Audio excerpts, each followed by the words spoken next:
Oh no! Oh, Thug very much implied this was gonna be one of the funnier ones, and yeah, that was great. Alright everybody, we are back for the final episode of Object Ward. I apologize that it took so long. I wanted to make a joke about how the Dorothy route affected me that much, but I don't know, just things happened. Time moves too quickly. I'll put it that way. Time moves too quickly. But anyway, so yes, as promised, this is going to be the final episode where we go back, redo all the endings I missed, because apparently I missed a lot of the good joke endings because I followed common sense apparently.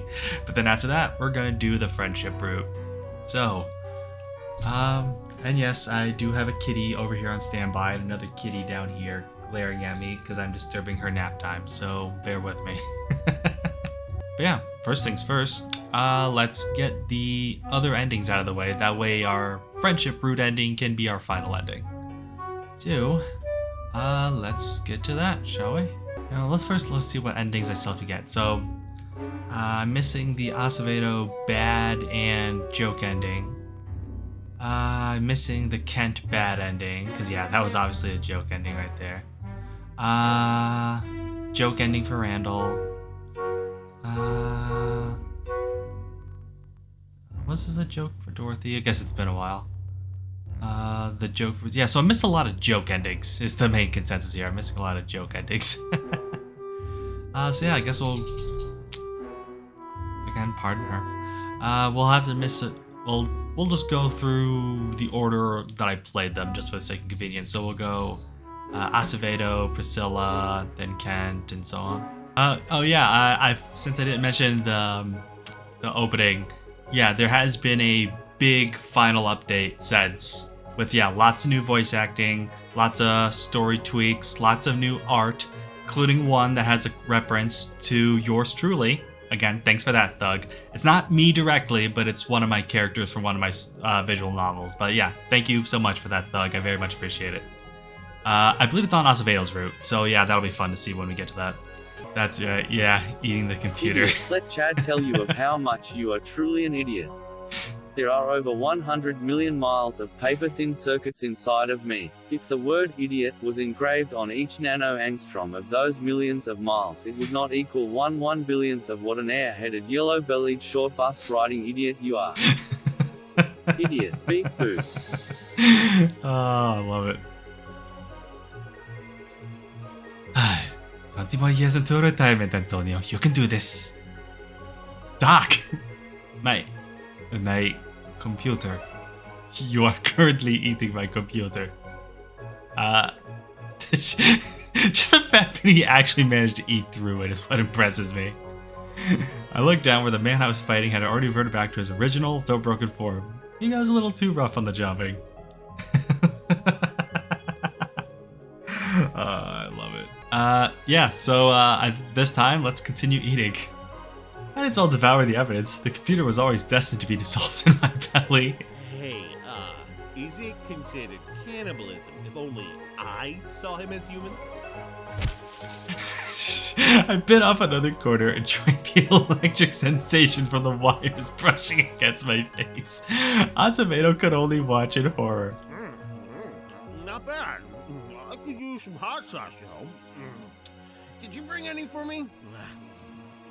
Is that why you're here? I can't do it. I can't do it anymore. So no hot sauce? Bummer. How about ketchup? Acevedo's bellowing was much louder than I expected of the mild-mannered man. What snapped? I wonder what, Manson. Find a new doctor. I quit. Throwing in the towel. No mas. Tengo que mudarme a todo Puebla. Ay, Dios mío.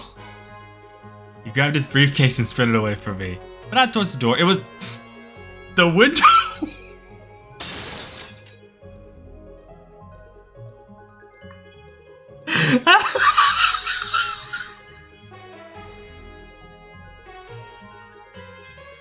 Oh, fuck, Manson. You really did make him snap. Oh my gosh.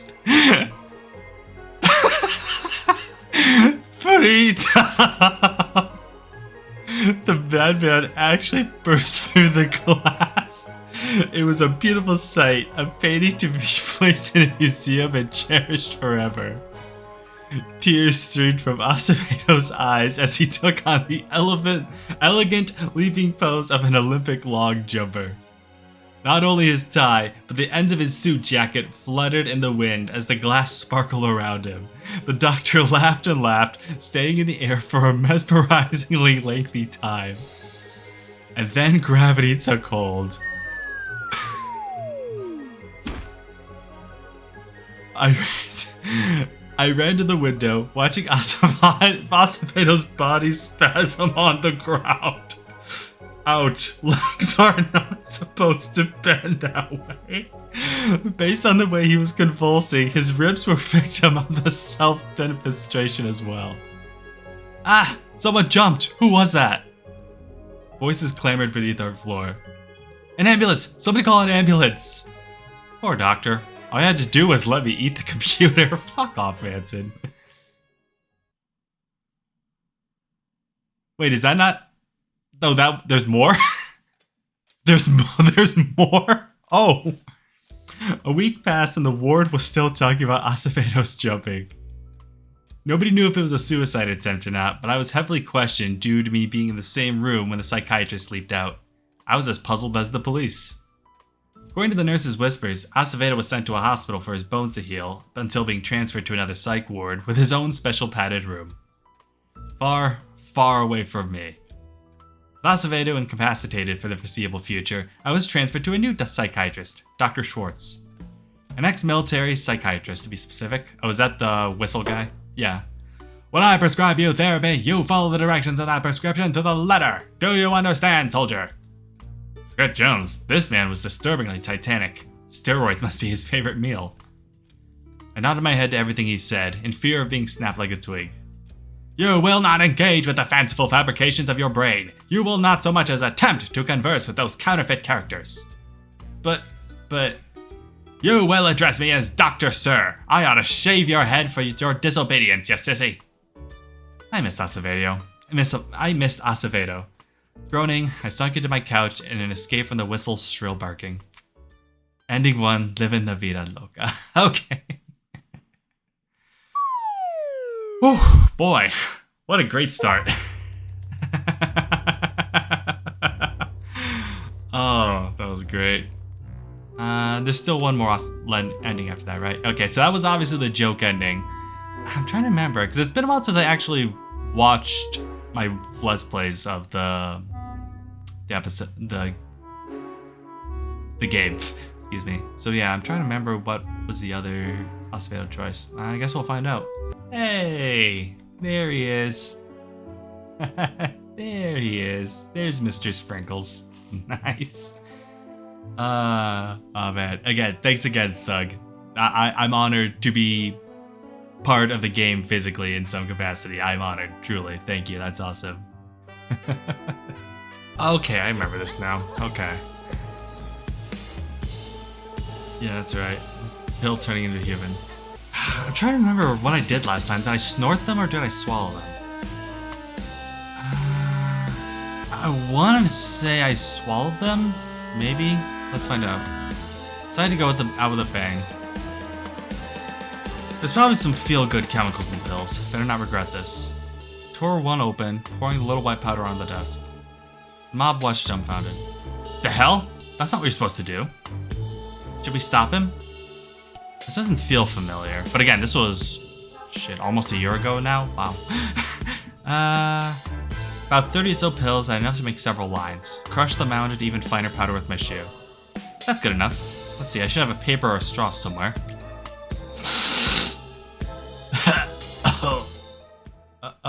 Oh my. This was the opposite of a pick-me-up. Everything was slowing down. Glorious, glorious. I should have done this at the beginning of my stay. The furniture couldn't hurt me like this. By the fourth snort, the women disappeared. My mind was a turtle on cloud 9 as my worries left me. I'll do another line. Acevedo sprinted to the doorframe to catch me right in the act. Manson Alexander Moss, what in God's name do you think you're doing? A sudden scream jolted me out of my chair and onto the floor. Everything was such a blur, and I felt like £1,000,000. I then found myself on my back, my upper torso being shaken rapidly by a livid doctor. Is that what you want out of your... Is this what you do out of our sessions? Has this meant nothing to you? It feels like snorting cocaine, but it's not. My nose is bleeding. Feeling looked very white today. I like that color. A nice whitey white color. I don't understand. I've done everything for you. Even gave you my body. Was I nothing but a pawn? A stepping stool for your next drug fix? Doc, you really need to take a chill pill. Like me.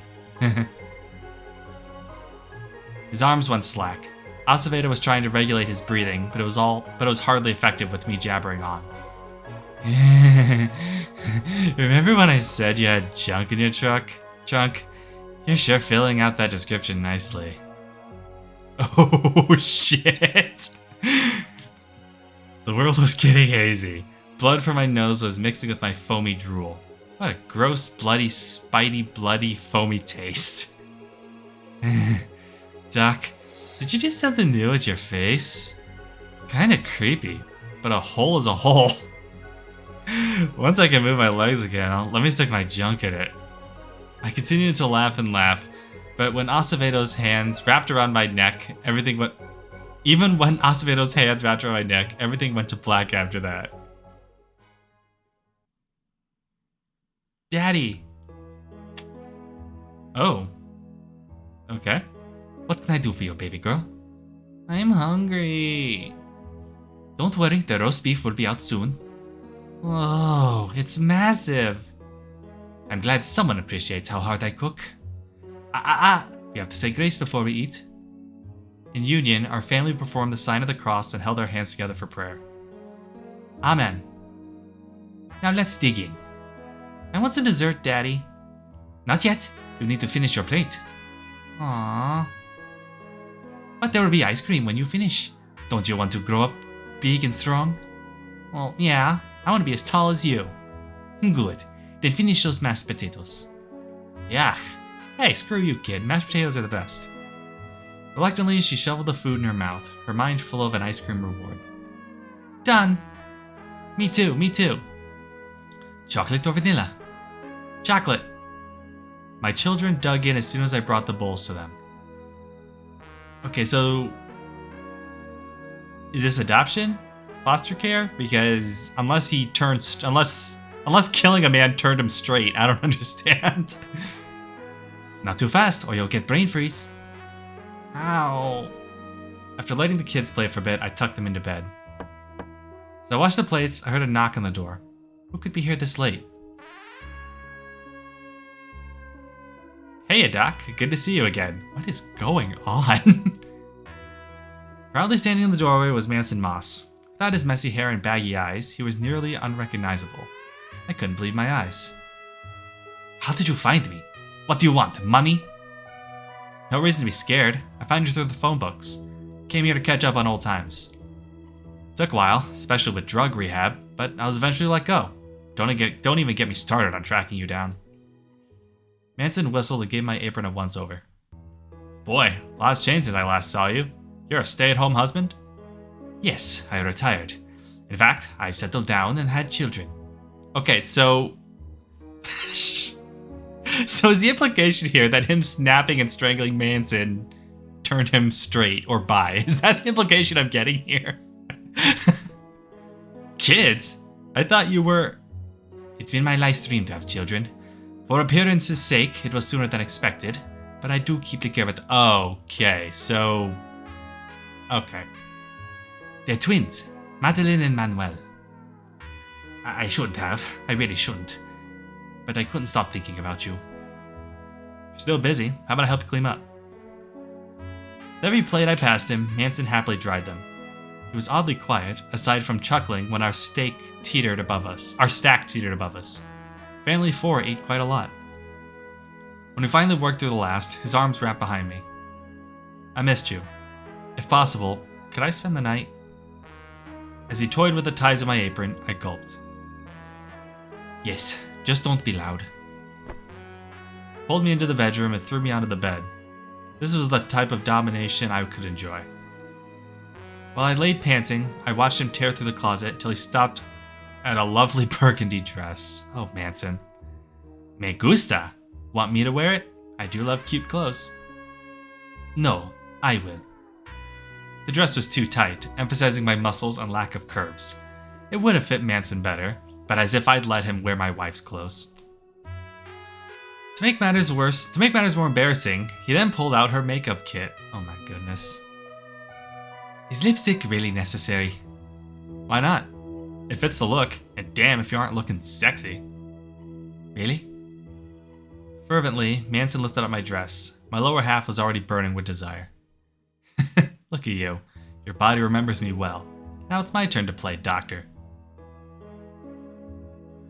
This is too embarrassing. Don't look. Oh boy, the wife's gonna barge in. Or the kids. You just know it. Why not? You're beautiful. Placed his mouth upon my crotch, burying his nose deep into my hair, as he had done this 1,000 times before. His tongue was so skilled, knowing all my sensitive areas without me even saying a word.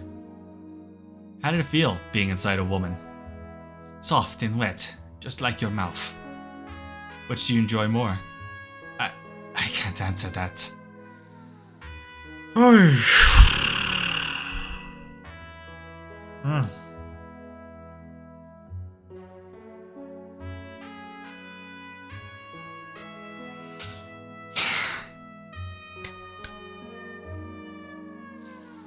Okay. Okay, yeah, this is definitely bad ending stuff, for sure. Because now, yeah, your Manson shows up years later and immediately causes him to cheat on his wife, regardless of whether or not he loves her. It's just, no, that's just wrong, dude. Okay. But I've known you for far longer. Only a man can understand the pleasures of another man's body. My wife and I were always the missionary in the dark sort of couple, but ever since she gave birth, we stopped our intimacy almost immediately. These hesitant thoughts were drowned through the sensation of Manson's quickening motions. My back arched and he kept me steady. Should I do the same to you? Relax, this night was all about you. As long as you enjoyed it, I'm satisfied enough. Both lay down panting and looked at each other's eyes. Manson's had such a lovely purple color. Brought a gift for you. A little velvet box was thrust in front of me. Inside was a silver ring. I love you. Even if we can't be together legally, I want to be with you. In both body and spirit. I can't. It's too late for that. I'm a married man now. What we just did was a mistake. As a desperate plea, Manson left a trail of kisses on my neck. Please, Antonio, just give me this chance. I've changed. I saved up for this moment by selling used cars. I'm practically a virtuoso. I pay my taxes. I always drive within the speed limit. I write to Kent and the others every so often. And your pill snorting? Don't remind me of such an embarrassing incident. I've been drug-free for 3 years. I put it all behind me. Speaking of which, you sure gave me a good throttling after that. I was surprised my head didn't pop right off. We both chuckled. Slowly but surely, tensions were easing up. You can stay here until next Friday, when she returns from her work trip. Okay. Couldn't help but crack a smile. And to determine whether you have truly been rehabilitated or not, how about we restart our therapy sessions? I would be more than open to it. Kissed again. What an absolutely perfect life I had. Nothing could ever go wrong. Oh, that explains a lot. Okay. Okay, that makes much more sense. That makes significantly more sense. Okay. What a happy family. I love you all. I love you so much, Manson. I could spend forever trapped in this bliss. A hard pill to swallow. Okay, that makes a lot more sense. Gotcha. Okay. Okay, well that's all the Acevedo weddings. Okay. Wow. That was a lot to take. I guess I can take solace in the fact that, you know, that didn't happen, but that also is what makes it more sad. But yeah, that was a nice reveal. That was a nice little moment. Good job there. Okay, well, that is Acevedo done. So let's move on to Priscilla, which I think, yeah, I just have to do the joke ending for Priscilla, so that shouldn't be too long. Okay. How can I forget this? I definitely remember this. Between wearing a pony shirt or getting pegged. I went with the pony shirt because that is just smarter on every front. So let's see what happens. Let's see what happens when Manson gets pegged. The plastic dick, inferior to the real deal, it is. However, only if I get to do anal on you after. Attaboy. Priscilla ran and dug around in a cabinet before retrieving a large black strap-on. I'm back! Get horse, it can make a whale blush. My jaw was becoming sore from how many times it's been drugged today. Where did you get that? A lady never reveals her secrets. Begging is the best, especially when the men want to hold in their moans to no avail. They're no match for the great Priscilla. I've used All Reliable on plenty of men before, and now I'm going to use it on you. Have you ever pegged Acevedo? Nope, though he strikes me as the kind of guy who would secretly enjoy it. Yeah. What about Randall? Okay, that's enough questions. I know you're stalling. Get on your knees. This is for your safety. If you want it to go smoothly, use your mouth to lubricate the strap. Oh my gosh. The strap easily slid past my non-existent gag reflex and down my throat. My head popped as I suckled the strap, trying to find the best way to breathe during this. What I would do for the real deal. Want to kiss the strap too? I have lipstick. I frowned at her. Come on, aren't you overjoyed from pleasure? Let me help sweeten the deal. Priscilla found another pair of her panties and made me wear them. Again, a perfect fit. Oh. Your boner looks so cute poking out. I really do love this. I was spitting out as much saliva as I could onto the strap. The noises were becoming disgustingly sloppy as it slid in and out of me. Some of the drool dripped onto my sweater and my panties. That's good enough. Now bend over. Oh, jeez. Slowly inserting her massive girth inside, she mounted me. With every inch inside, I gritted my teeth and clung onto the desk harder. My knuckles were white from effort. It was definitely one of the largest sizes. One of the largest. My goodness, Manson. And, oh, that's right, the pipe. And I was out of practice. It really did feel like the iron pipe I shoved her there before, except more plasticky. When the strap-on reached its base, Priscilla cooed. It wasn't her normal raspy kind. It was far more ethereal, as if she was glad to finally unleash her pegging powers. She began to thrust. Ah! You're tearing me in two! I grabbed onto whatever object I could find to support myself. It was too hard to think with her intense thrusting inside of me. Whenever I rolled my head back, Priscilla smushed it against smack into my held object. What was it anyway? A phone? I was gonna say, was it Bella? How's that? That feel good? You like having your tight little hole stretched wide by your dress? Huh? Ah! Oh yes, ma'am. More. Oh fuck, more. Oh, I see what's happening. Oh no. I heard the PA speaker, but yeah, they turned the PA speaker on. Now everyone can hear this. Oh my god.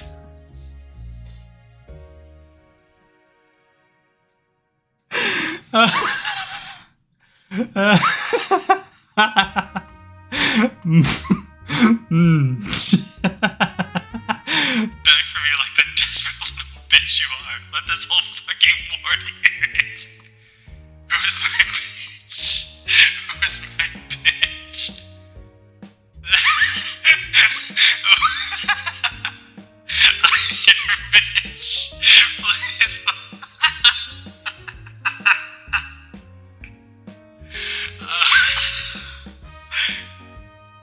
No.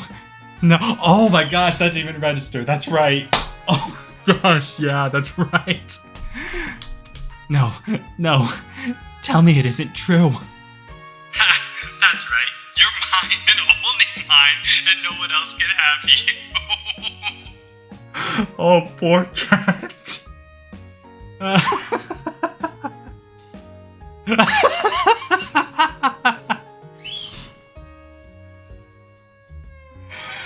And of course she's smiling. Of course she's enjoying this. There too, man. You're my little bitch now. Make girly sounds for me.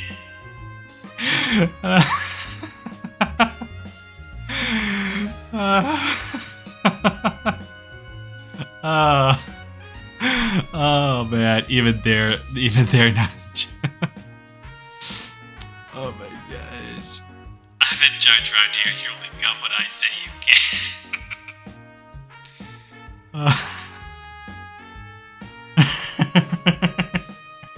Any last words?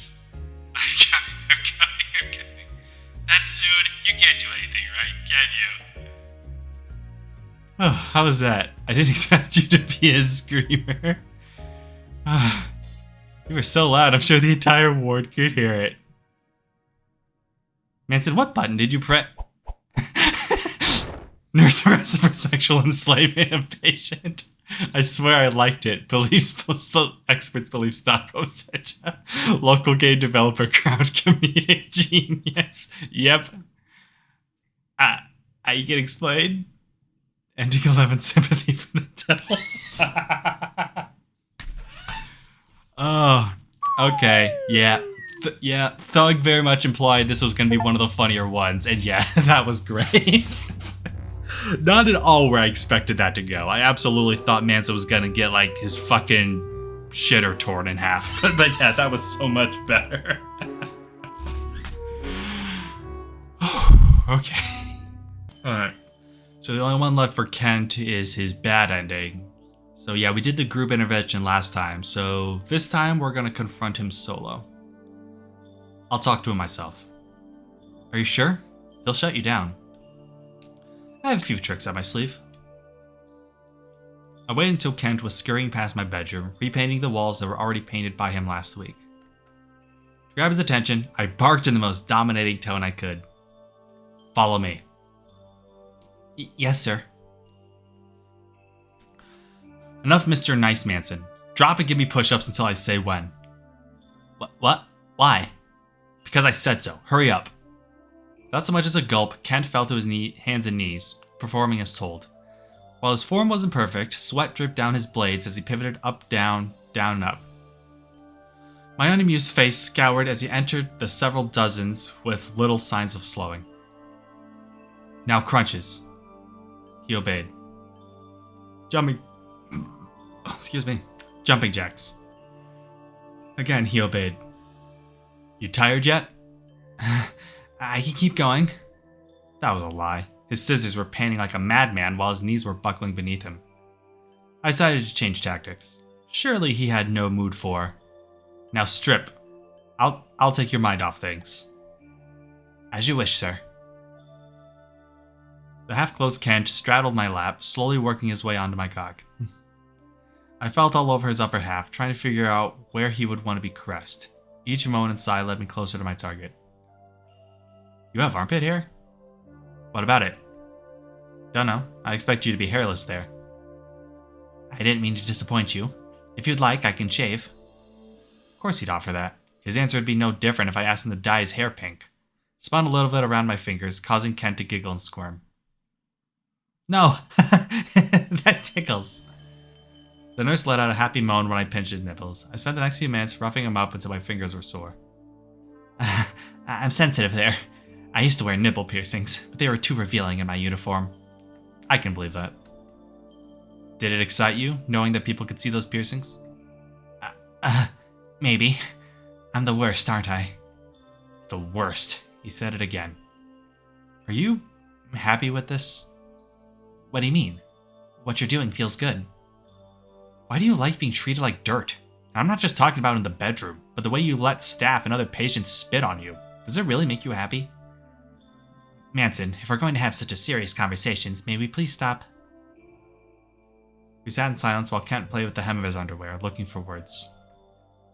No, I do not like being treated like a pushover. It's hardly fun during sex, and especially not outside of the bedroom. Geez, Scissorman, why didn't you say anything before? I told you to talk to me if anything was wrong. It's hard breaking out of old habits. I'm worried about you. This isn't healthy. I know. But this is what I'm used to. It's helped me for many years. If you don't stand up for yourself, nothing will change. All that exercising was a test of mental strength, not physical, and you flunked it. A test? I thought you were restarting the foreplay we had a few months ago. You lied to me? Not exactly, but I had to take advantage of your masochism to even get you here to talk, and you gave in so easily. Why don't you stop on your own terms? I'm trying to help you the best I can, but I can't be your bodyguard all the time. What if Marcellus was in my position? Would you gladly spread your legs? Heck, he already roughs you up enough. Kent let out an exasperated sigh and stood up to change clothes. I'm done for today, Manson. Good night. Did I say something wrong? The nurse's mood, while reticent, seemed to have improved. He inquisitively looked around at all the patients in group therapy. On the other hand, Marcellus was scowling and impatiently tapping his feet. Today can be free conversation. Does anyone have a topic they would like to discuss? I thought about everything we'd cover this year. Why we were here, coping mechanisms, life before we were locked up, some failed trust exercises. After racking my brain for a bit, an idea came to me. What about friends and family? Kent smiled and nodded at the idea. Anyone have any close friends or family they want to talk about? Oh boy, another meaningful conversation started by my two favorite friends, worthless and useless. Can you jump from a building already? I'll laugh and take pictures. Marcellus! Choke on your own blood, fuckface. Manson! You're just as bad as he is. Why don't you go kill yourself too? What? Oh boy. Stepped forward, mouth snarling and knuckles clenched. I said shut the fuck up. You pissed me off enough. Come on, be a man and use your fists. No, boys. Fighting for your boyfriend. Every word he said made my blood boil, and I was currently steaming out my ears. Oh boy, with one kick, he fell out of his chair. All bark and no bite? Come on, fight like a man. Ah! The die socked me in the nose, making it bleed. Some of the drops landed on his head. Oh god, I'm gonna get AIDS! I slammed my fist again and again into his worthless die face. Randall had to come in and pull me off, but I kicked and screamed. Dice gasped and coughed up more blood. It sounded like teeth falling to the floor. Die. Both of you should die. Ah! Let me at him! A nurse rushed in and sedated me. The last thing I remember was Kent crying and apologizing in the corner. Priscilla gave me a stern talking to, accompanied by plenty of table slamming. The staff upped my medication and even prescribed me some relaxants in case another incident happened again. I just took the verbal abuse.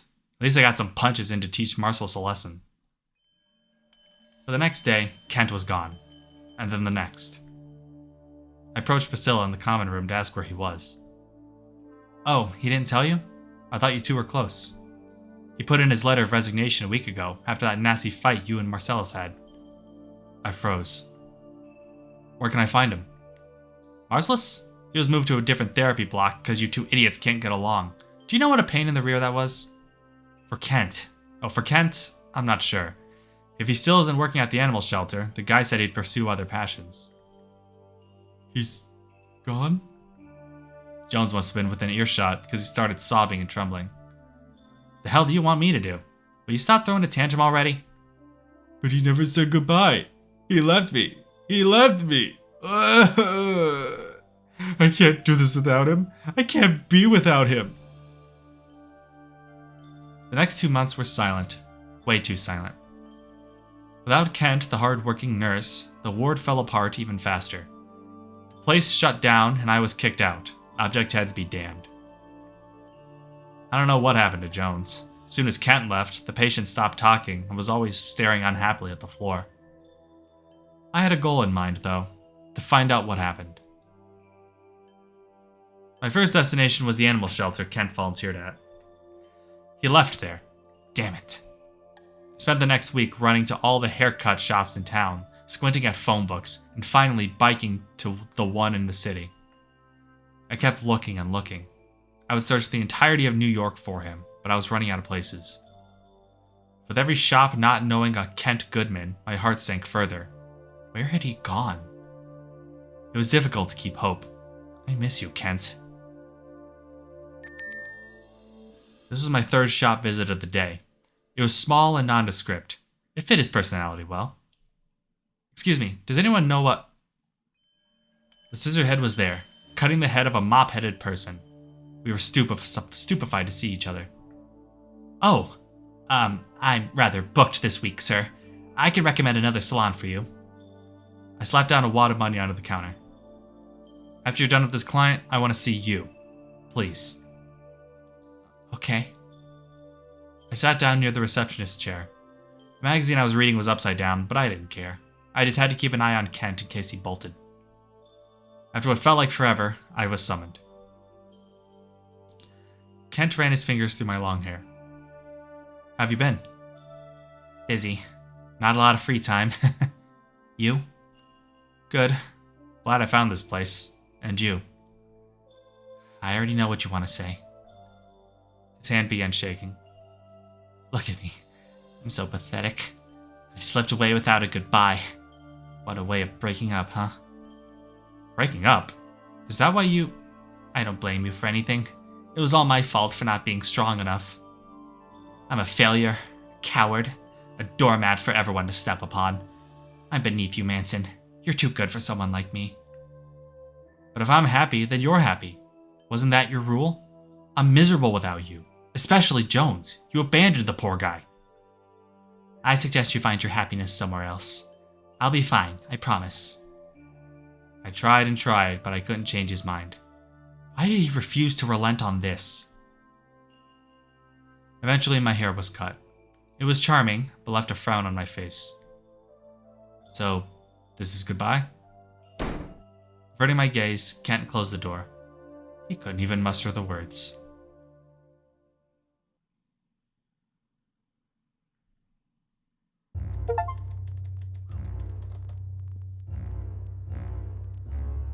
Whew.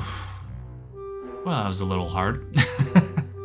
Okay, so yeah, the only one left for Randall are the brownies. I stole them last time, right? I believe I stole them. So let's... Yeah, because I was trying to get the joke ending, I believe, but I accidentally did the right choice. So, let's beg. Are you sure I can't have one? I won't tell. Whatever. Just don't eat them all. I love you for letting me get away with all this. Oh, these aren't half bad. Try one. He looked left and right before biting into one. It's alright. I swear I heard before that marijuana makes the psycho thingy and schizophrenia worse. What do you think will happen when we eat this? I'll see my hands as rubber ducks? Don't come screaming to me if that happens. I never understand your duck phobia. We giggled, welcoming in the warm and fuzzy feeling from the brownies. When I was in school, I was known as the school bully. Despite my height, I was more bite than bark. It's true. When kids saw me in the lunchroom, they gave me their pocket change in trays or whatever. They gave me their pocket change in trays or it was knuckle sandwich time. There was never anything at home, so I was far hungrier than them. After dropping out, my delicious meals were whatever I could find in the dumpster. I should probably learn how to cook sometime. Do you know? I had to, when I started living alone. All the burnt toast and macaroni you could possibly eat. I love you, man. I love you more. No, I love you more. We sloppily made out. Then, when we broke panting, our saliva hung by a thin thread. Why was this gun so kissable? It felt tingly all over. I had a deep itch that was begging to be scratched. My cure was right in front of me. Hey, put it in me. I need it so badly. Huh? Your gun. Oh my goodness. I dribble dog dare ya, so you have to now. I don't know. I've never done this before. It'll be fine. Just keep the safety on. Safe sex is the best. Oh my goodness, no. To prove my point, I spread my legs wide and gestured towards my hole. Oh my gosh, this is not gonna end well. I let out a yelp when his entire barrel thrust into me at once. It's ribbed for my pleasure. Randall dropped his pants and began jerking it like I was. Such speed, the way his gun slid in and out. Such pleasure. After all our misadventures, I finally realized that Randall's gun and I were truly made for each other. Is it your tongue? Head? Something else? I wish I knew, too. Logic is void in the realm of object heads. I fell back against the TV mountain, laughing towards the heavens. Tears were streaking down my face as I reveled in this glorious sight. Just imagine if the gun... Manson, just imagine if the gun fired. Pew pew, Manson bits everywhere. Shove it in. Another inch in. Cowboy. Oh, farther. Take me to the great ranch in the sky.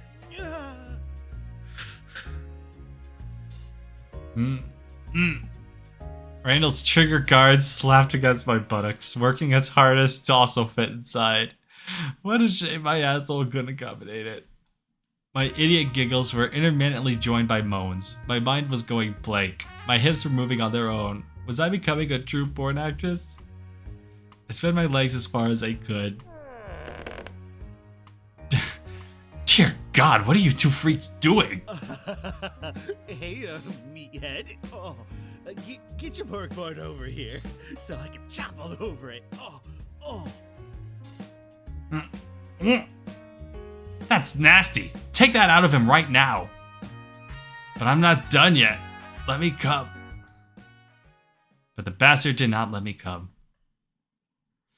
Shortly thereafter, Randall was fired and never seen again. I, however, received a stern talking to. A shame. I'll really miss the guy. When I get out of here, I should open up a gun shop.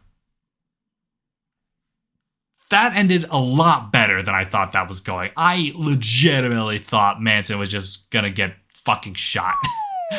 I legitimately thought that's where that was going. My gosh. Okay, so that's Randall. I think there's one ending left for Jones I still have to do. Yes, one more for Jones, then for Dorothy, and then, yeah. Wow, it's already almost been an hour. Okay, this is gonna be a long one, so bear with me. I don't know how long the friendship route is though, but yeah, if it's as long as the others, then yeah, this is gonna be a long one. Okay, was this the choice?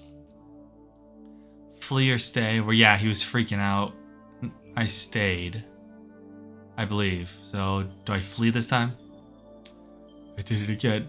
I get done crying and shaking. I can't stop thinking of Mama. Everywhere I go, every action, she's always in the back of my mind. I don't know what to do anymore. It hurts to remember what she did to my face. My broken nose never healed right. My tooth is gone. It's horrible looking in the mirror. The counter, on the kitchen counter. It's true. I'll never make her happy.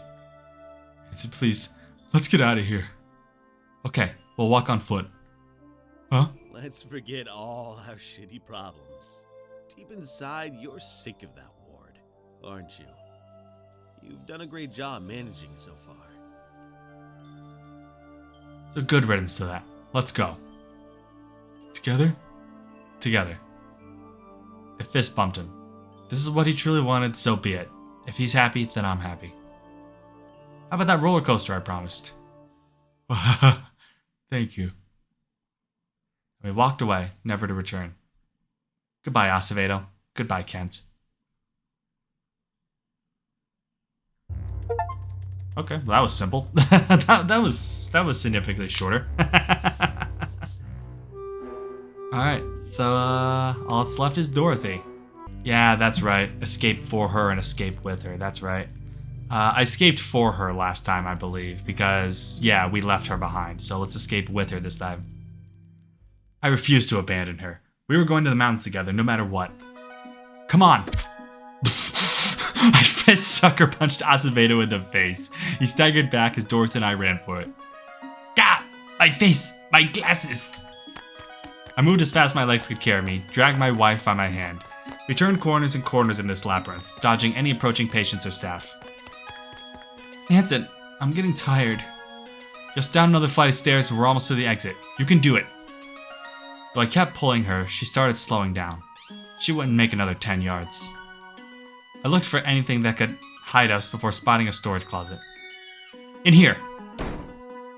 I shut the door, not a moment too soon before we heard people running by. We were packed together like sardines. Once the situation calms down, we'll leave. I don't know, Manson. This may be the end. Can we have one last tender moment? It'll make you happy. My hands warmed under her dress and pulled down her panties. We barely had enough room for her to lift her thigh, but I managed to work my way inside her. How does it feel to consummate the marriage? Good. Really good. Pushed her veil aside to look at her beautiful face.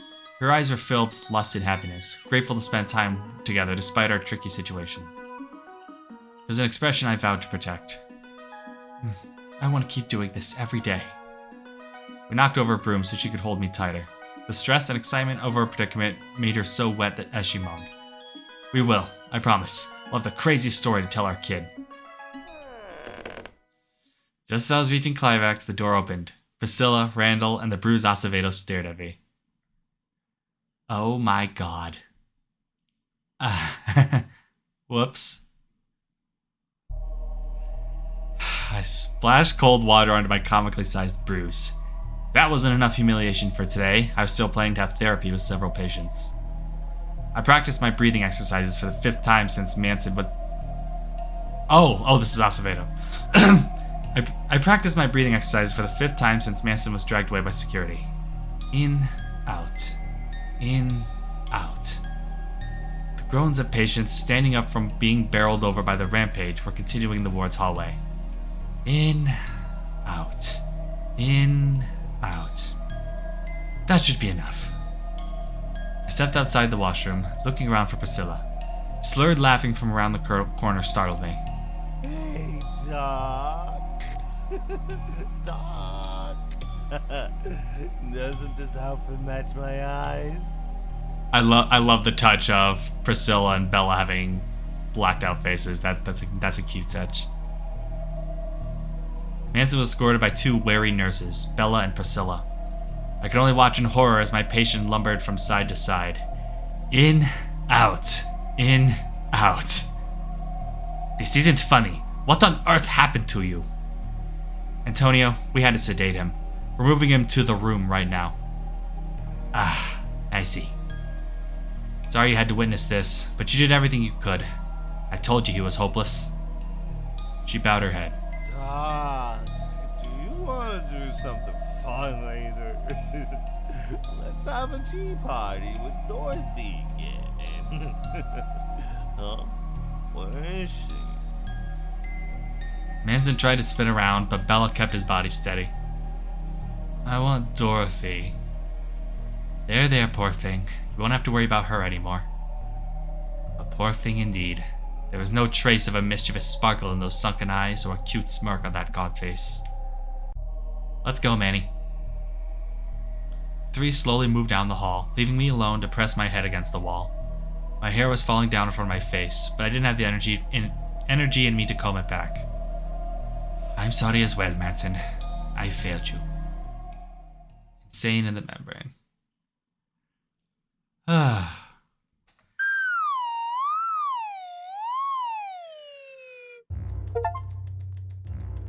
The fuck was that? Man.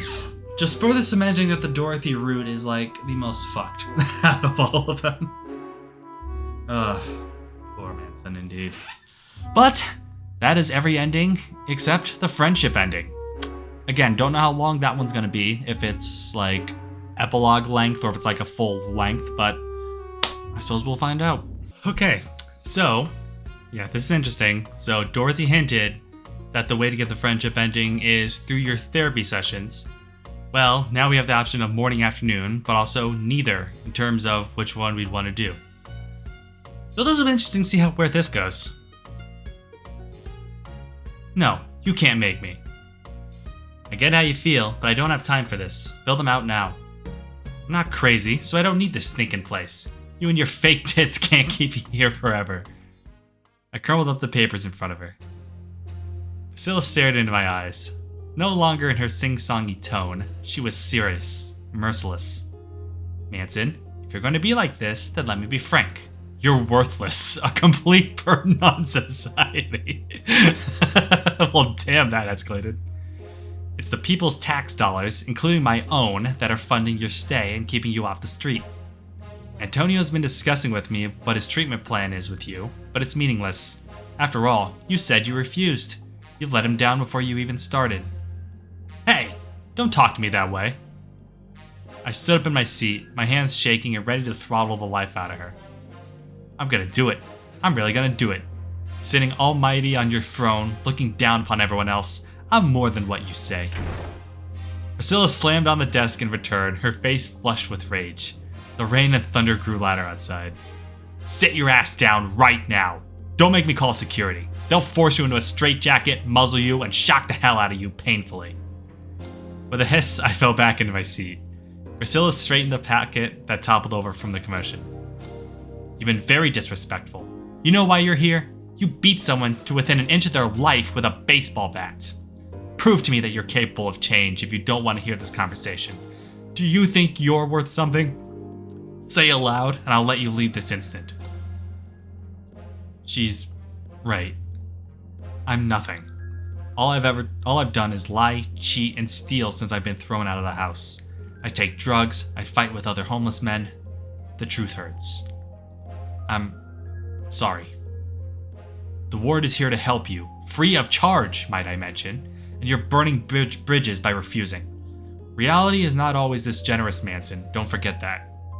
Now get out of my office and get ready for your first day of therapy tomorrow. Yes, ma'am. Bella shook her head and escorted me back through the hallway. Along the way, a curious Randall walked by, staring at me with that stupid gun head. What are you looking at? I stomped straight past them into my room, making sure to slam the door. Great start to the friendship route, just being a fucking jackass. There weren't enough words to describe my rage. I kicked the wall, leaving a nice dirty footprint. And again, till my feet were throbbing. It'll take you hours to clean my useless footprints. I heard the furniture women materialize behind me. They must have recognized I was in no mood for games and instantly vanished. Sighing, I fell back into bed. Could I even sleep? Priscilla's monologue kept bouncing around in my head. I wish she didn't make me feel so guilty. I was many things, but a burden wasn't one. They had my records, but they didn't know me. Maybe opening up really would be the fastest way out of here. Lightning storm jolted me out of bed with sweat dripping down my face. The light outside the door that led the hallway flickered on and off, eerie. And rain wasn't letting up anytime soon. Ah, where's my mama? A blood-curdling wail sent me flying into the air. It sounded like a beast. It continued to shriek and shriek from the outside, close by. I'm so scared, I wanna go home. I flung open the door, curious about who or what was making that noise. A figure in blue and yellow sprinted past me. Hey, were you the one screaming? The nurse skidded to a stop, carrying some packages. It's the scissor-headed nurse again. Hello, I remember you from yesterday. If you excuse me, sir, I have to help someone in need. Who? Someone who's frightened of loud noises. I can't keep... Oh, it was Jones. Duh. Wow. Yeah, that just registered. That was Jones. Yeah, wanting his mama. Gotcha. I can't keep waiting any long. I can't keep him waiting any longer. He needs me. Who, though? Kent walked away. I closed the door and ran beside him. This was my chance. I'm good with people. Let me help. Developing a connection with others is a sign of progress, right? Sir, you don't have any medical expertise or training. Not that hard, come on. That's a good way to piss off a medical professional. It's not that hard. I reached for the envelope, but Kent dodged and continued to run. This isn't funny. I'd like you to get out of my way. Kent stopped and took out his key to unlock the door. The screaming noise by now had developed into loud, mournful sobs. I'll take it to him myself. I want to help. I need to prove to someone that I'm capable of change. Now let me in. Now's my time to shine. He instantly threw himself in front of the door. You don't understand this man, sir. He needs me, not you. Now please, wait outside. The nurse closed the door on my fingers, forcing me to let go. It slammed shut. I tried to open it, but the door only rattled. I pressed my ear to the door. The soothing voice of Kent intermingled with the low-pitched crying of the unknown man. There, I'm here for you. It's gonna be all right. Shh. Kent, I'm scared. I want to go home. Shh. That's why you're working with the doctors, remember? There's nothing to be frightened of. The storm will pass soon. You're safe, Jonesy. Kent. Hey, your hair's getting a little long, isn't it? Let me cut it. If you don't cry anymore, I'll give you a piece of candy. Mm-hmm. The voices slowly turned into light giggles. Whoever was inside had calmed down. There you go. See? I said it was going to be okay. Kent exited the room and wiped the sweat from his blades. Without a word, he sighed and walked back to my room to open the door. In here, sir. Good night. But I was only trying to help. I know. I collapsed in the bed and stared at the ceiling. Sleep still wouldn't come. When morning arrived, I woke up like I was asked to, ate like I was asked to, and left for therapy like I was asked to. Upon entering the room, I heard a record player softly playing in the background. A familiar orange bottlehead was waving me over. I trudged towards a couch, with Acevedo patiently sitting in his nearby armchair. Good morning, Mr. Moss. Is everything all right? You look down. I had a rough day. I heard there was a nasty storm last night. Did it affect your sleeping? Is therapy hard? His wrapper wrinkled for my odd question. What one considers hard is on an individual basis. Certainly, it requires a willingness to change. What did you do? Well, have you ever gone out of your way to try to fix a problem only to make it worse? That's what I did. I got into an argument with someone and was told a bunch of nasty stuff, and then I overcorrected in an attempt to prove them wrong. All I want is to go home. I embarrassed myself enough. I used the therapy couch's pillow to hide my face. Acevedo nodded and wrote something down. Sure I have, and just about every other person on this planet. It is a good start that you recognized what you did was wrong. Seems like you had good intentions, but give them some space. An hour, a day, however long you think they need. Then be open and honest. I can't speak for the offended party, but I do feel that if your apology is sincere, they will understand. However, keep in mind that they are also free not to. Communication is key in these types of situations, but moping around will do no good. Good luck, Manson. I believe in you. I shuffled into the common room, where all the staff and patients were scurrying about. Finally exhausted from his duties, Kent relaxed into a seat. Jones sat next to him, drawing on paper. It was better to rip off the band-aid now. Hey. Jones looked up and shrunk back, hiding behind the nurse as a shield. Acevedo's words had lifted my heart again, but now it had sunk to the bottom of my chest. I wanted to apologize for last night. Go ahead and hate me if it'll make you feel better. Kent looked at me as if I had two object heads. Huh? Oh, that last night. No need to apologize, sir. Like I said, I understand you were trying to help, but please leave it to the professionals. No hard feelings? At all? Not in the slightest, though there is a certain patient who would appreciate your words. I was relieved how well he took it. The nurse called over Jones, who was drawing again. Jones, remember how I encouraged you to make more friends? Meet Manson, someone who wants to do the same. I believe all three of us will get along very well. I held my hand out. The giant stared at it before eventually reaching out to engulf my hand in his shake. If we're friends, guess my favorite color. I looked at the color of his jacket and the colored pencil he was scribbling with. Green? Correctamundo. Now what was my position and number in football? How am I supposed to know? I was just messing with you this time. I used to be a tight end. Jones sat down to resume drawing. I guess we were officially friends then. What an odd man. What day is it? April 1st. All the better then. Consider this my prank for the occasion. With how engulfed he was in his drawing, he did not notice me twisting and turning the dials on his face. This cracks me up every time.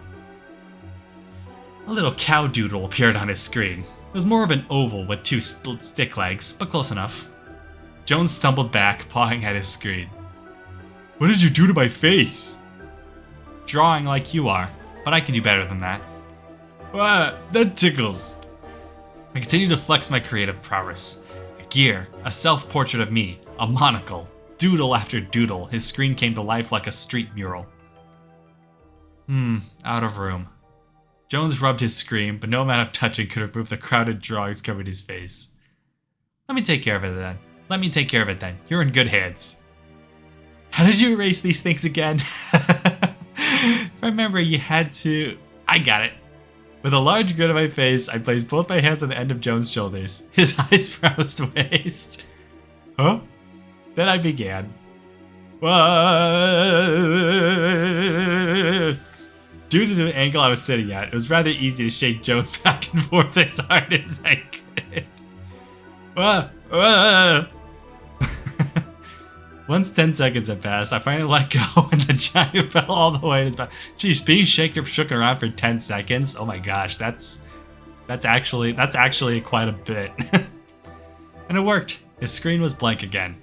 Time for more of my masterpiece paintings. The world is all blurry. And done again. This time, his screen displayed a cartoonish pair of eyes and a mouth. Whenever he expressed, his drawn face followed suit. Apologize. Apologize now. As revenge, he nabbed a marker and drew a fancy mustache on me. Or at least it felt like the area where a mustache would be. I did not want to check a mirror in fear of my object head making its ugly appearance. A rubber duck with a mustache sounded terrifying. You look like a Poirot. You look like Poirot. Who? Kent seemed to understand the joke as he joined in on the laughter, leaving me scratching my head. I noticed a certain syringe-headed woman was peeking from behind a corner. As soon as we made eye contact, she speed-walked away. So, you know Priscilla well? Oh, yes. I've worked alongside her for several years. Can I talk to her one-on-one? Absolutely. She'll be delighted to see you. As the ward was still a labyrinth to me, Kent guided me to the nurse's office. An exasperated "come in" barked from inside. Hello there, Honeyboo. Thanks for the fresh meat. When Kent left, her demeanor turned more snippy. What do you want now? I've come to apologize for yesterday. And why don't I believe you? Did you bring any tape to fix your torn paperwork? Sorry for the paperwork too, but Kent certainly believes me. Otherwise he wouldn't bring me here all sunshine and rainbows. Oh goody, you tricked Kent to your side. I was getting nowhere with this stuck-up jerk. I was being nice. I was doing everything right. Just as about to leave out of frustration, Randall walked in. I recorded the newest episode of Bikes and Babes. The popcorn's in the microwave. You ready? Immediately, Priscilla bounced back to her usual self. Of course, of course! Oh, you're the best, Randy. I can tell you're normally not like this, so why were you being all nasty? Priscilla groaned and pulled out a cigarette. This week's been rough. There was another budget cut, and I've been stressing out the wazoo. So you being difficult the other day was just making everything worse. Shouldn't be forced to decide between patient food and staff pay. Food here sucks anyway. How about you get yourself a nice bonus? She burst out laughing. Okay, you won me over too. I like your sense of humor, hon. So how can I make this whole misunderstanding up? Do you need a lovely assistant? By shutting your pie hole and bringing us a brandy bottle from the security office. The security room was thick with smoke and the scent of alcohol from the three of us. Randall was quietly drinking in the corner, but Priscilla and I were having a blast watching the camera feed in front of us. She slammed her glass against the table, using her other free hand to pound the table in laughter. Look back at camera number 2. Kent is such a dweeb. On the little blurry screen was a scissor-headed man picking up a massive amount of papers that were scattered all over the ground. Every time it was almost gathered into a neat pile, someone ran over ran by, accidentally knocking it over again. The poor nurse had been attempting to collect them for the past 10 minutes. Oh, poor kids. Tell me something I don't know. Hey, pass another cigar over here. I'm loving these more than my cheap-ass cigarettes. Anything for you, Manny. She threw the tobacco piece into the air. I leaned to the right, catching it perfectly with my mouth. Impressive. Don't call me that, prissy. Oh, would you look at that? Mr. Cowboy's already passed out. Want me to shave his chest hair into a heart shape? I was thinking the same thing. Let me find a razor. That's what happens when you fall asleep first at the sleepover. Acevedo looked delighted when I told him everything was taken care of. A fantastic job, Mr. Moss. So you've become friends with Jones, Priscilla, Randall, Kent, and don't forget yours truly. Isn't it wonderful how interconnected people are? It's not the quantity that matters, but the quality, and you've certainly chosen well. My face became flushed from his head pat. Shut up. It was too easy. Though I have another task for you. Starting medication. Thorazine should do the trick. Seriously? To think I was free from the fire. I know how it sounds. These pills aren't a magical cure-all, but they'll make your life easier. We still have to work together to conquer your mental illness. As always, I believe in you. I will be by your side every step of the way.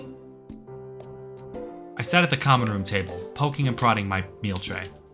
Accompanying my meal of lumpy oatmeal was a colossal pill and a small cup of water.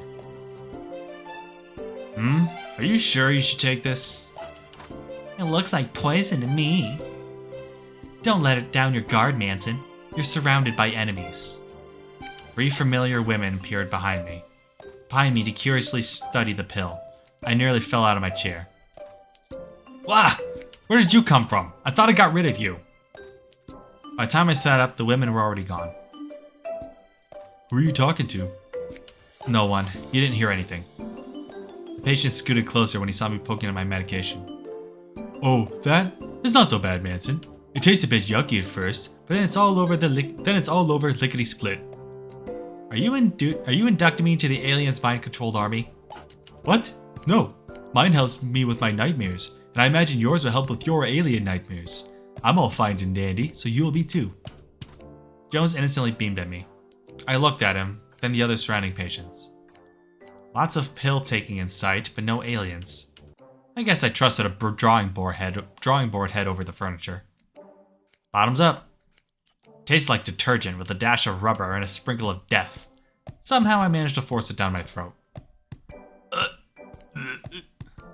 Yay, you survived.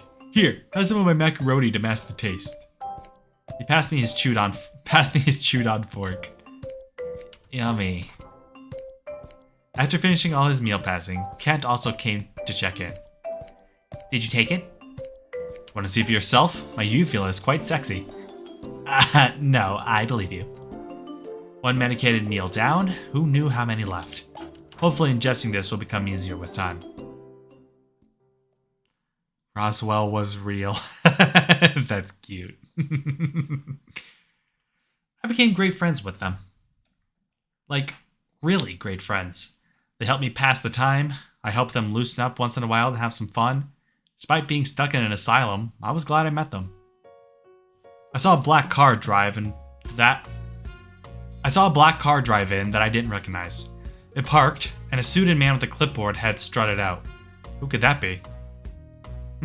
I didn't care much, so I was just gonna perform my super special prank. Disguise. I donned Priscilla's dress by sneaking into the staff closet. Let us become her and walk out. No one will suspect a thing. Wait, what did she look like again? A syringe, duh. Manson, what are you doing? Obviously not, but it was a better disguise than my face. Oh, Manson. Once I found my artistic materials, I cut out a paper mask in the shape of a syringe and taped it to my face. No mirror to check for accuracy, but I knew I was totally smoking.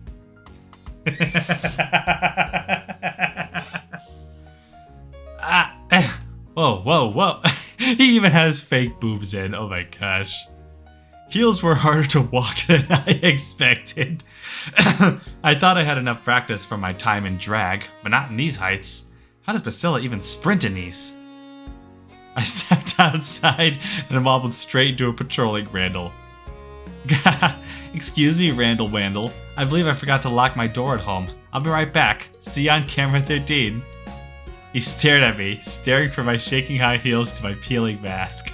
I don't think my cover had blown, but I blew him a kiss. Manson, what the hell are you doing? Manson, I'm Miss Priscilla. I stuck out my chest and winked, making sure my chest area visibly bounced. Do you not recognize these breasts anymore? You stuffed oranges in a shirt. Buddy, you're gonna need bigger than oranges, okay? You're gonna need... Yeah, oranges are too small for Priscilla. I've been found out. Don't tell anyone about my implants. Tee. Hey, get back here. I sprinted down the hall with a grouchy Randall right on my heels. Hurry up, Shoes. Don't make this any more difficult. Come on, Manson. Get back to your room. I don't have all day for your bull. No. Miss Priscilla needs to go home. A lady needs a smoke break and to powder her nose. I collided face first into a man. We were practically the same height, so I had a nice kiss with a clipboard. The unexpected contact was rather romantic until I was abruptly shoved back. Ow, don't treat a lady like that. Are you the head nurse here? Eh? Randall caught up to me, slightly panting. I said, are you the leader of this establishment? Are you Miss Priscilla?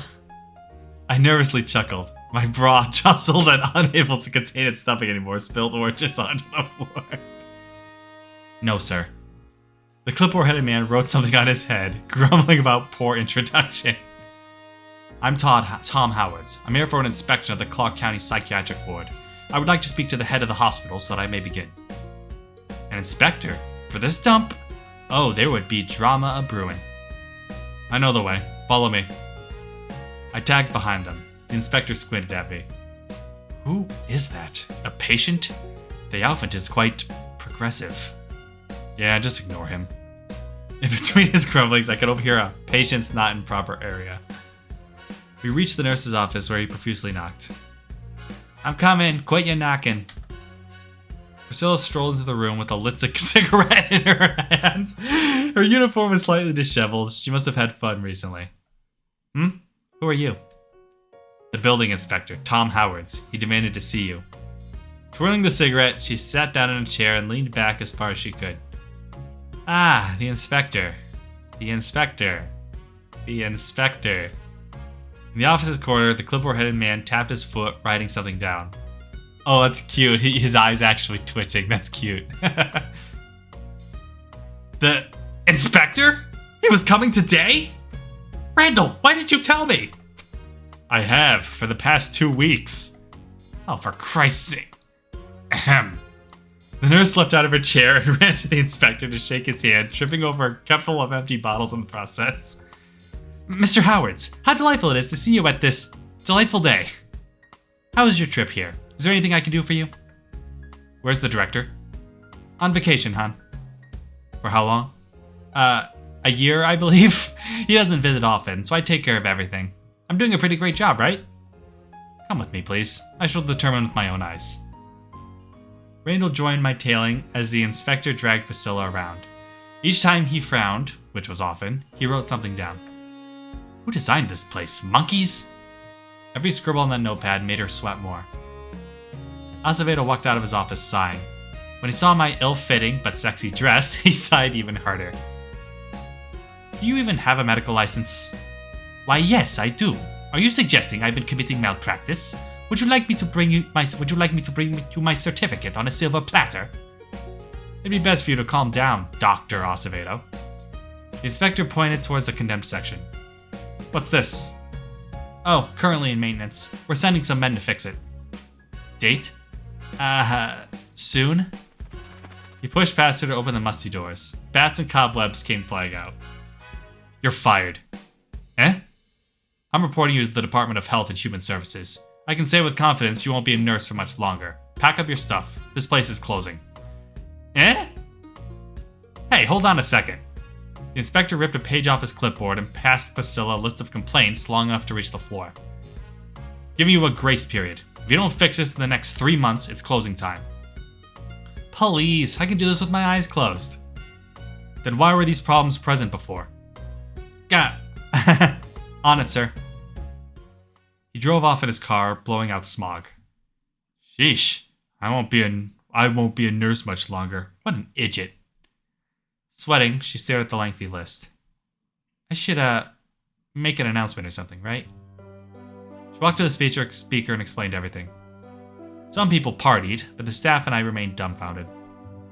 Woohoo! Free at last! Where will I go? I don't want to leave yet. Oh, sweet. I really do get to leave. Mr. Moss, it's rather unfortunate, but you still haven't received the official order for your release. You will only be moved to another psychiatric hospital. Will you be working there? I don't know. I've been working here for so long that it wouldn't be the same. Maybe I'll just retire. I'm getting older after all. He hung his head. You're not that old, though. I wish I could retire. I only have a bike. I can't travel anywhere outside of this town. Yeah, I can't go without you, Kent. While everyone continued to discuss their futures, I slunk towards the ward's entrance. I peered past the open gates towards the endless road. After all my kvetching, freedom with open arms was finally in sight. Go for it, Manson, go! He's finally coming home. I'm so proud I could cry. I turned around to find the furniture women cheering and hugging each other. But something was gripping my heart. It didn't feel right to leave. Not in this state. Wait, what are you doing? You're so close, just a couple of feet further. I can't abandon my friends like this. It's not fair to them. I thought we were your friends. Who needs them when you have your home base and favorite tinfoil hat? Hasn't escape been your raison d'etre ever since you crash landed here? Though Lamp reached out to grab my arm, she phased through me. You're going to regret this perfect opportunity. And you're only furthering my resolve. Irritated at my determined grin, the hallucinations vanished. I popped back into the still arguing group like I had never left. Guess this ward can't shut down then. Let's save it. Huh? You heard me. Let's keep the doors open and the lights on. I don't want to move to some equally trashy mental hospital without knowing anyone. I'm pretty attached to you all. Acevedo smiled. Oh, I never would have expected to hear those words from you, Mr. Moss. I'm proud of you. I ducked before I could be embarrassed by another headpat. I'm doing it because I have no choice. Then let's get to working. Randall cleared a nearby table for me to step onto. My friends gathered round. There was one thing I was talented at, it was coming up with ideas. I will give you that, Manson. You do have some creative ideas. We need a game plan. What didn't the inspector like? Just about everything. First, we need money to fix everything that's broken. Our priority is the condemned portion. Afterwards, the ACs, windows, lights, and locks. Place could use some recoding and retiling too. Hey Doc, with your profession, you must be loaded. Why don't you help out? Well, I could write a check. Antonio, we're talking about costs in the thousands, possibly hundreds. We need far more. What about fundraisers? A car wash. We would like something located at the ward, sweetie. Organ selling. What? Easy to get rid of and makes money extremely quickly on the black market. How about your kidney, Kent? Kent tucked behind Jones. You're a nurse. You should know that you can survive with only one. Let's cut it out of you. I beg for mercy. Please don't sell it. Something more legal, please. I'll suck some people off. How about that? Set up a drive-through brothel, maybe a little much. Ew. Manson, no. Something that everyone can attend? How about a lemonade sale? That's perfect. Lemonade, $100 a glass. Manson, that's way too high. No one can afford that. Think about your customers. Fine, lemonade, $99 a glass. No. We need to be more polite. Lemonade, 50 cents a glass. All donations go towards repairing our beloved hospital. Every cent means a lot. Like that. Is this necessary? How else do we attract our customers' attention? 2 of our buffest men I knew were dressed in the cutest outfits possible. Jones happily spun around in his cheerleader outfit while Randall tried to pull down his too short maid outfit. His barrel was bright red with smoke gushing out of the hole. Hold on, was Randall wearing panties? Sadly not. I guess he firmly refused on that decision. You owe me one after this. Oh, you? Last I recall, you're fulfilling the end of an IOU you made to me some weeks back. As if I would remember that. And that was your first mistake, my dear. I keep detailed records on all bets and promises. While some of the crew were setting up the stand, Priscilla drove around town to place signs announcing our sale, and Acevedo brought the required groceries. You bought fair trade organic lemons? What's next? Cage-free ice? Antonio, we're just gonna squeeze them and sell them. No one will taste the difference. Well, I thought... Priscilla laughed. You are such a dork. Slowly but surely, people trickled in. As nobody trusted me enough with my costume decision, I was forced to wear my boring ward sweats, carrying a large arrow sign. My role was to hold the sign and help customers if the line was too long. Also boring. After standing around, I attempted to use my arrow as a stripper pole. A disapproving frown from the doctor stopped me in my tracks. Whoops. I thought this could attract attention too. Some seemed surprised that the mentally ill were competent enough to serve. Better yet, the inspector made his presence known. You're using your patients as labor? And? Are you buying or not? The inspector dropped a wad of bills into the cup. Not bad. Consider this funds for a proper vendor's permit. Good work, team. We grinned at the overflowing jar. While we weren't millionaires, we earned a decent amount to fix the condemned part. Damn. How much fucking lemonade did they sell? Unless they got an assload of tips. Of course, a humble lemonade stand wasn't enough to fix all our problems. As much as it pained us, we decided to start selling some stuff from the ward. Books and furniture were given the okay, but as soon as the topic of TV was brought up, Jones threw a fit. Even with fate resting in the hands of finances, nobody could part him from his precious screen. Acevedo held a vinyl cover with a beautiful golden sleeve. If needed, I can sell the records.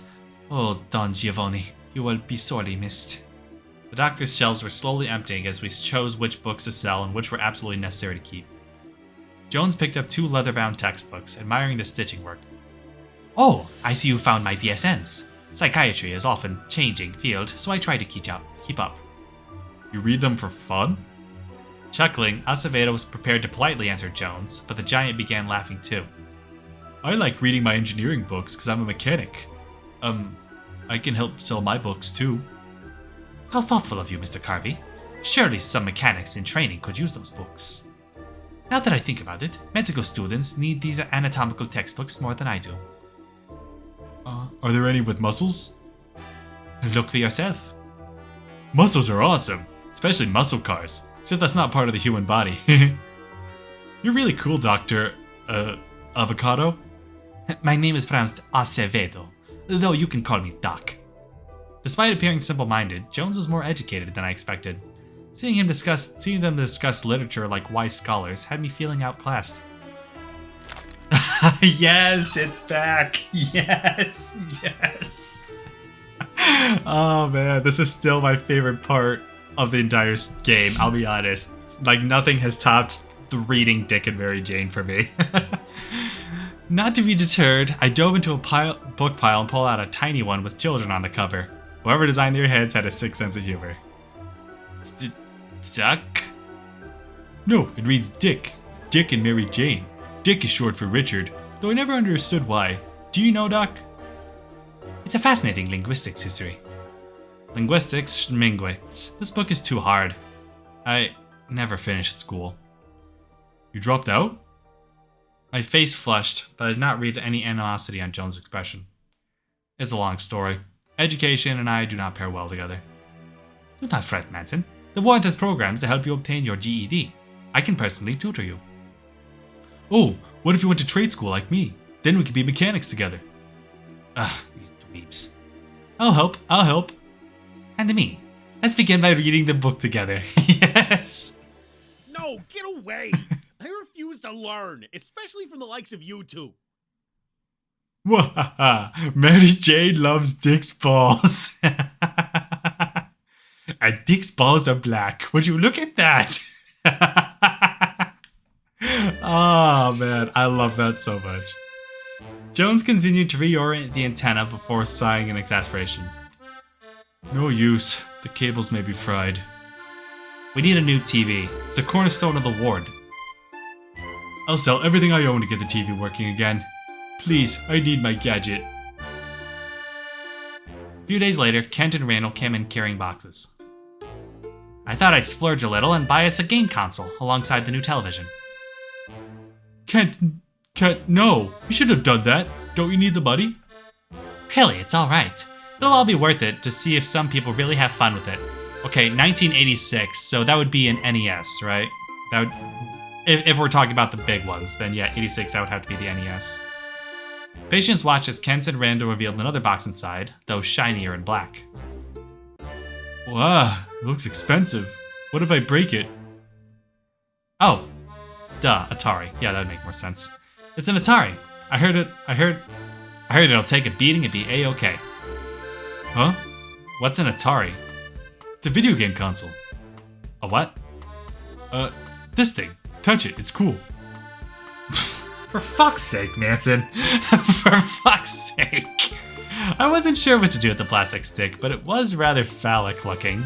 Do I put it in my mouth? Barely thinking, I combed my hair by my hair and assumed the proper position. Manson, what are you doing? Gross, you're supposed to use your hands. I quickly sat up to wipe my lips. I knew that. I totally knew that. Now the controller's all slobbery. What? Why did you... It's, for an extra challenge? Oh my gosh, you bought Asteroids! I love that game. I usually play racing games, but this one is fun. Jones retrieved the cartridge and shoved it into the console. TV screen displayed a pixelated ship surrounded by, judging by the name of the game, equally rudimentary asteroids floating about. I scratched my head. I had never even seen a video game before, much less played one. That's it. Cartoons have more vibrance and action going on. Why don't you try it then? It's simple. Last as long as you can by shooting down the asteroids and aliens. Taking the stick from Jones, I watched the ship follow my stick's orientation. My little ship was fast, with the obstacles being easy enough to blast away. Every time I shot something down, I gained points. Again, I didn't understand what was so mesmerizing about this. As soon as I rolled my eyes, my ship dive-bombed into an asteroid, exploding into tiny bits. Jones took the bewildered expression on my face as glee. Fun, right? We can play more of these games at arcades. There's Pac-Man, Q*bert. Oh, once we're released, let's go to one. What, man? He was speaking gibberish. This was an entirely confusing world I just stepped into. When there aren't many people, all the lights and noises can be a bit overwhelming. I'm not sure if it's still around, but I've gotten the highest scores in just about all the racing games in this town's arcade. Real life and digital, I'm the best with cars. Is that a challenge? I'm gonna beat it. Jones's fingers, despite being far too large for the buttons, were amazingly fast and precise. His score increased exponentially. Of course, when our concentration was being entirely invested in the game, Priscilla barged in. Jones' ship exploded. You having all this fun without me? Give me a turn. The playing style of Priscilla was as aggressive as could be. As soon as her ship could respawn, shooting be damned, she careened it into the nearest asteroid. You're the best kamikaze pilot I know. Shut up, I know what I'm doing. No men are gonna beat me. In less than a minute, she consumed all of her lives. It was relieving. It was relieving that I wasn't the sole embarrassment with this game. Yeah, that's what you get for hating men, you fucking bitch. Rigged. Frickin' rigged. As if I wanted to play that piece of junk anyway. That's typical behavior. I'm better than you, but as soon as I'm not, yeah, I hate this anyway. That is such typical hater behavior. Should I give it a whirl? The controller was passed to him. Kent was also skilled with the fingers, finally maneuvering the controller as if it was made of glass. He hardly reached Jones or my scores before, again, Priscilla came crashing in, dragging a grumbling Randall and a confused Acevedo. I want to see you two dorks try. Miss Priscilla, please, I have another patient in an hour. Lighten up, that's still a free hour you can spend with your friends. Randall had the controller, but opted not to move his ship. Like Priscilla, he rapidly lost all of his lives. This dumb game's rigged. That's what I said too. Can you refund it? I can't believe you bought such a busted copy. That's a fucking skill issue. Doc, you've been watching for a while. How about you join the fun? The nurses had to show me how to operate a computer. This is very advanced for me. Which button should I press? This one? Little did he know that was the power button. No! All our progress. Despite the screen still turned off, the doctor fiddled with the joystick before passing it back to me. Jones and Kent giggled and giggled till free time was over. I swear I'll beat that high score one day. Better keep practicing then. Man. You know, even though I wasn't around for the 80s and the 90s, like, I do miss that era where it was just simple fun, keeping track of high scores. Like, there is some fun to be had. Like, I am grateful for the era we have now, where it's like, you know, 3D adventures, just like a lot more to do, but there is something to be said about the arcadey nature of older games, that it can be pretty fun. 2 months remained, and it was sweltering. A stark reminder that the air conditioning was busted too. Can't believe summer's here already. Why couldn't we use the money to build a pool? Kent was zipping around to fan us all, though it was not enough. Wished I could summon a dozen fan-headed people for help. Jones sighed and rolled around on the floor. It's hot here. I can't take much more. Whoa, whoa! Whoa, hey! Don't take off your clothes. I want to fix the AC. Let me fix it. Do we have the supplies? I'll find them anyway. The giant dove through closets until he found a rusty toolbox. Looked as old as the ward itself. Do you need an instruction manual? I'm gonna get mad if you keep babying me like this. I didn't go to school for nothing. Sorry, then have at it. Here we go. Well, there we go. As the AC roared to full power, the skies opened and angels sang. I heard stories of how an HVAC certification dropped pennies, but not only now did I truly understand. Yeah, that was something I considered at one point when I was figuring out what to do for work. I was considering getting HVAC certified, just because it is like a very helpful skill that will never not be needed. But yeah, I didn't go that path, but yeah, it was something I considered. I could have fixed the TV too if the heat didn't fry the wires. It's a summer miracle. Move it, Manny. I want some. Hey, as the one who fixed it, I deserve the best spot. My friends pushed and shoved hard enough to boot me to the floor. While I grumbled and tried to feel the meager cold air, I saw an unusual headed man walking by. Yeah, I'm still not sure. Is he actually wearing a bag on his head, or is it just a bag object? Like, I'm still not fully sure about that one. We traveled down the halls, first speed walking, then sprinting in his attempt to lose me. Go bag your face. Wait, I mean, unbag it. Reveal thyself, alien. For the last time, I'm not an alien. Then let me see what's under your mask. Our chase ended at Heiko's room, with an annoyed Marcellus standing in the doorframe. Leave him alone, or you'll be eating your own teeth. So you do care. Shut up. Okay. Guess I shouldn't mention that Jones fixed the AC. Marcellus shoved me aside and beelined for the common room. A large crowd had gathered near the heavenly AC, so the diehead had to fight for a spot. Ah, that feels nice. While Heiko was distracted, I squatted beneath him for a better look. What I saw under the paper bag horrified me. Aliens were real. Flesh and blood in this very room I was in. Wait, what? I shrunk back. Heiko can now be given all the space he desired and then some. Manson, I swear, if it's just a normal Asian man's face under there, Manson, we're gonna have problems. That's all I'll say. Oh, okay. Don't tell anyone. Oh shit. As you command. Oh wait, oh shit, is he actually an alien? Is he actually an alien? Oh my god.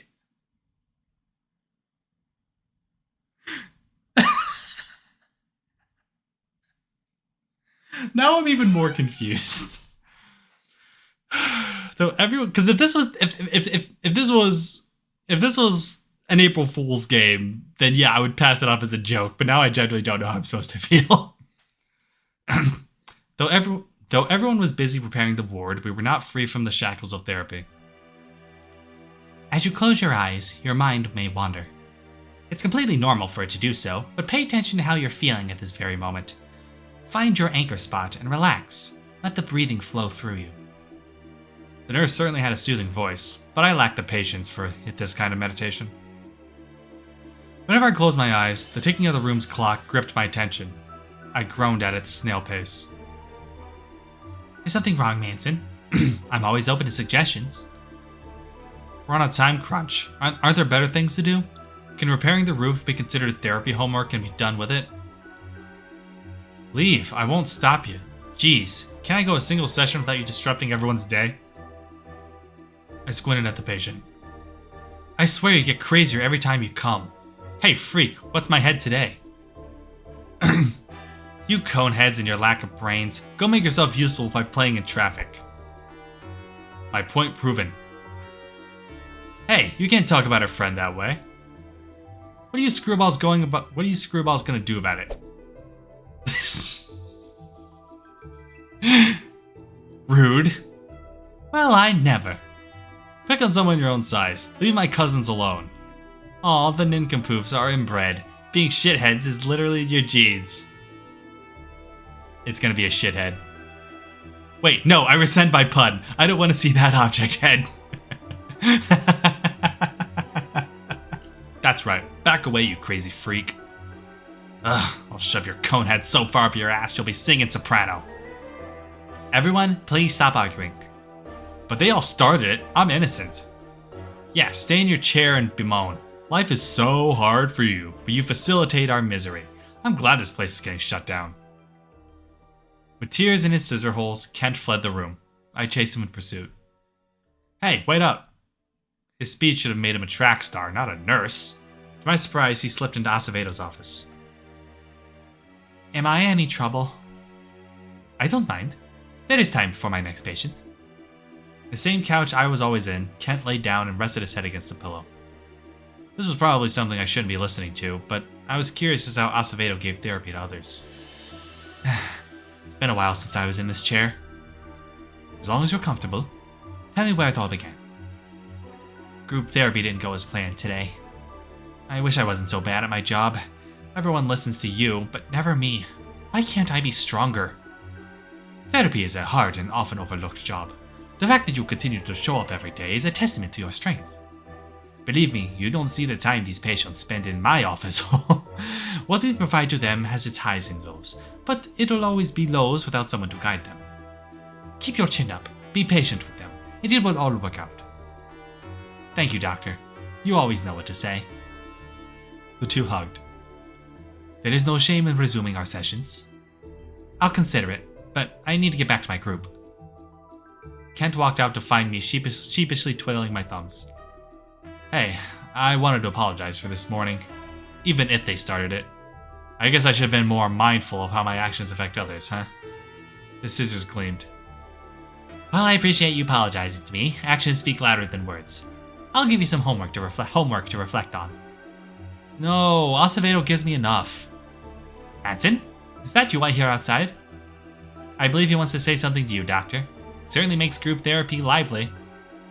Perhaps all three of us could work in tandem, just to guide you on the right path. I can't deal with two of you therapeutic dorks at the same time. I'm out of here. A good chunk of the ward's inside was improved, so we decided to focus on the outside. Ivy was encroaching the walls, burying its roots into the stone. It was a massive pain to remove.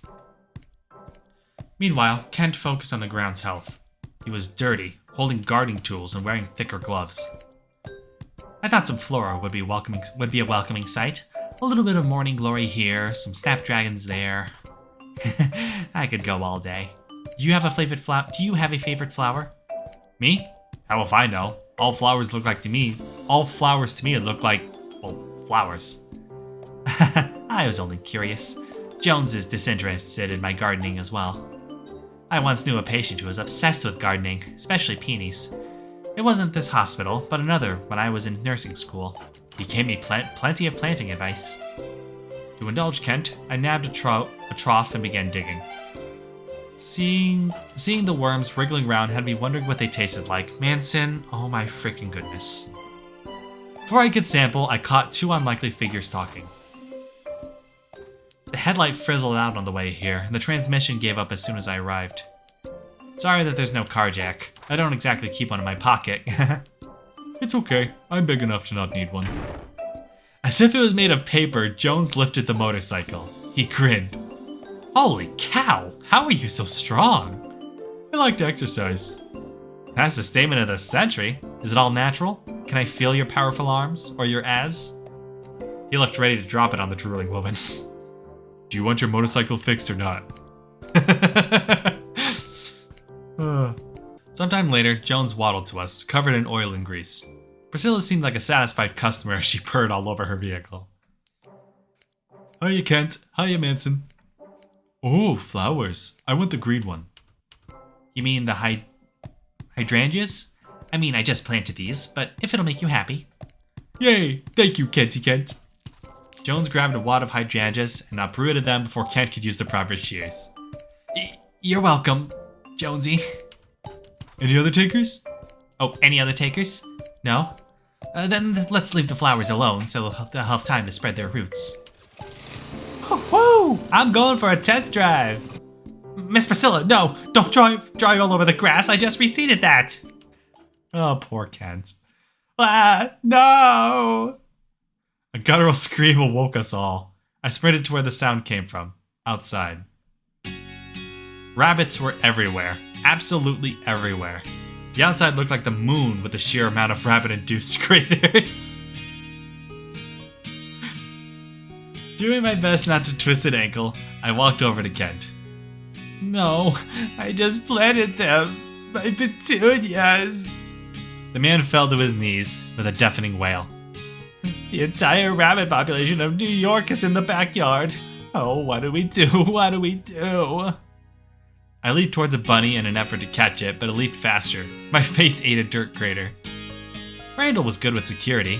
Maybe he could wrangle them. I next dragged Randall out and explained the situation. Whistling, he surveyed the damage. Are we shooting rabbits? I know buddies that can stuff and mount them. Kent turned pale. No, absolutely not. I want to remove the rabbits peacefully. Oh, I can do traps like that. We set some live traps while he explained how they work. By placing bait in cages, the animals enter, but the door trapped them inside. Unfortunately, the bait required the remainder of Kent's flowers to be uprooted. Oh, poor Kent. Several hours later, our plans proved fruitful. There were multitudes of rabbits in the cages, safe but confused. It's okay, little ones, don't be scared. The nurse squatted to admire the black and white rabbits twitching its nose. We can't dump rabbits on someone's porch, so let's take them to a meadow. Aw, not the inspector's lawn. That would be great. He'd know it was us. All three of us were packed like sardines between the cages. I looked to my right, where Randall was sitting and driving. Then I looked behind me, where Kent was mumbling to the rabbits. If you weren't so destructive, I'd adopt you all. I sighed, facing back towards the seemingly empty road, endless road. Are we there yet? We'll get there when I say so. How about now? Don't make me turn this truck around. Christ, you remind me of my kids. Manson, please be patient. It shouldn't be that much longer. See, the sign says 3 miles until we reach the grounds. The guard twisted the truck's radio dial to play some hokey country music. I, however, didn't care for it. My hand oh so carefully snuck its way to the dial before Randall swatted it away. My truck, my music. Huh. Well, we're here. Kent waved as the cages were opened and the rabbits scurried off. It looked like he wanted to don a bunny suit and frolic in the meadow among them. Be free, my babies. May you find lots of yummy grass and flowers. They're far enough to not be a nuisance now. Happy? The sun was setting as we returned home. Though the ward's lawn was free of rabbits, it was ultimately ravaged from their hundreds of holes. Kent blushed, twiddling his thumbs in the presence of his hero. I can't thank you enough for saving the day. You're very kind. Ah, shucks, it was nothing. Dragging me on the excursion was a good excuse to stretch my legs. What should we do about the lawn? First, find which flowers rabbits don't want to eat. With nothing better to do, we grabbed bags of dirt and shovels, spending the rest of the night filling in the holes. Oh boy. 1 week remained. With most of the serious problem resolved, our final task were to make the ward look presentable. We moved across the ward, hallway by hallway, with our mops until the floors were shining. Did you have to write cuss words on everything? Consider it a final farewell. I attempted to race Jones on who would mop the fastest, which went well until Jones slipped and fell, cracking the ground. After a stern chastising by Acevedo, we made a mental note to replace the floor. With my cleaning privileges revoked, I was tasked with decorating any bare surfaces. Priscilla and a couple of the other patients were helping me. What was I supposed to be doing with the ribbons? Hanging them up. Sorry, could you repeat that? Why do I even bother?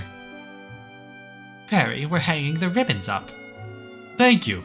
My notebook helps me remember my current tasks. Though, where did I put it again? In your pocket, sweetheart, where it always is. The two were surprisingly cute together. The bowling ball head had a motor problem, so she held the supplies in her lap while instructing the forgetful strawberry head on his next task. She chuckled when he tied the ribbons to her wheelchair. Personally, I thought everything looked great. It was lunchtime in the common room when Kent made the official announcement. He tapped on the mic to silence the room, taking a deep breath. Tomorrow, a very special man is going to visit us, a building inspector. He's going to make sure everything is in tip-top shape. If this makes you nervous, please don't fret. The staff is far more nervous than you should be. Just be on your best behavior, but I know you have it all under control. Ignoring him, the rest of the room began to move on to other topics. I guess only the staff and I knew what a life or death matter the inspector's visit would be. I gave Kent 2 thumbs up to hopefully boost any of his lost confidence. I returned to my room to find a special surprise. Bella the nurse and Jerry the guard were replacing my window. Honest to God, glass instead of cheap wooden boards. Well, I'd said I'd fix it eventually. You did say that. Whoa, don't fall asleep right now. You're gonna drop the glass. You should seriously see a doctor about that. Soon. Jerry nabbed the supplies from the snoring but still standing woman. Hopefully your room will now be rain and bug free, hey little buddy? We'll be out of your hair. Tell Randall I said hello. I didn't know them well compared to my best friends, but it was great to see everyone pitching in. Anything was achievable with the power of friendship. That's corny as hell, but it works. That's great. With an exasperated groan, 3 women materialized. Oh my god, enough already. Friends this, friends that. We're your real friends. We know best, not you. Stop casting us aside and let us guide you. They'll leave you. They'll leave you. They always do. Guess who will stand by your side until the very end? My family! That was a good performance. That was a good one. They love me, care for me, and protect me. All you want to do is boss me around and control me. Tell him, Manson. Newsflash! I'm in control of my own mind! And I've decided to be with my new family, not you imposters!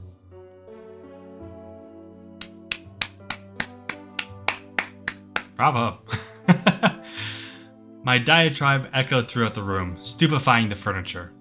Suddenly I didn't even read that part, I swear. Suddenly they began clapping. I swear I didn't even see that part. Okay, fine.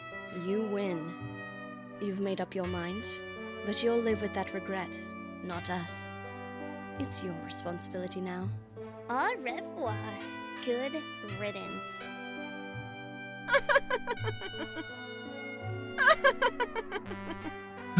Without a fuss, the furniture left. My mind felt clearer than ever.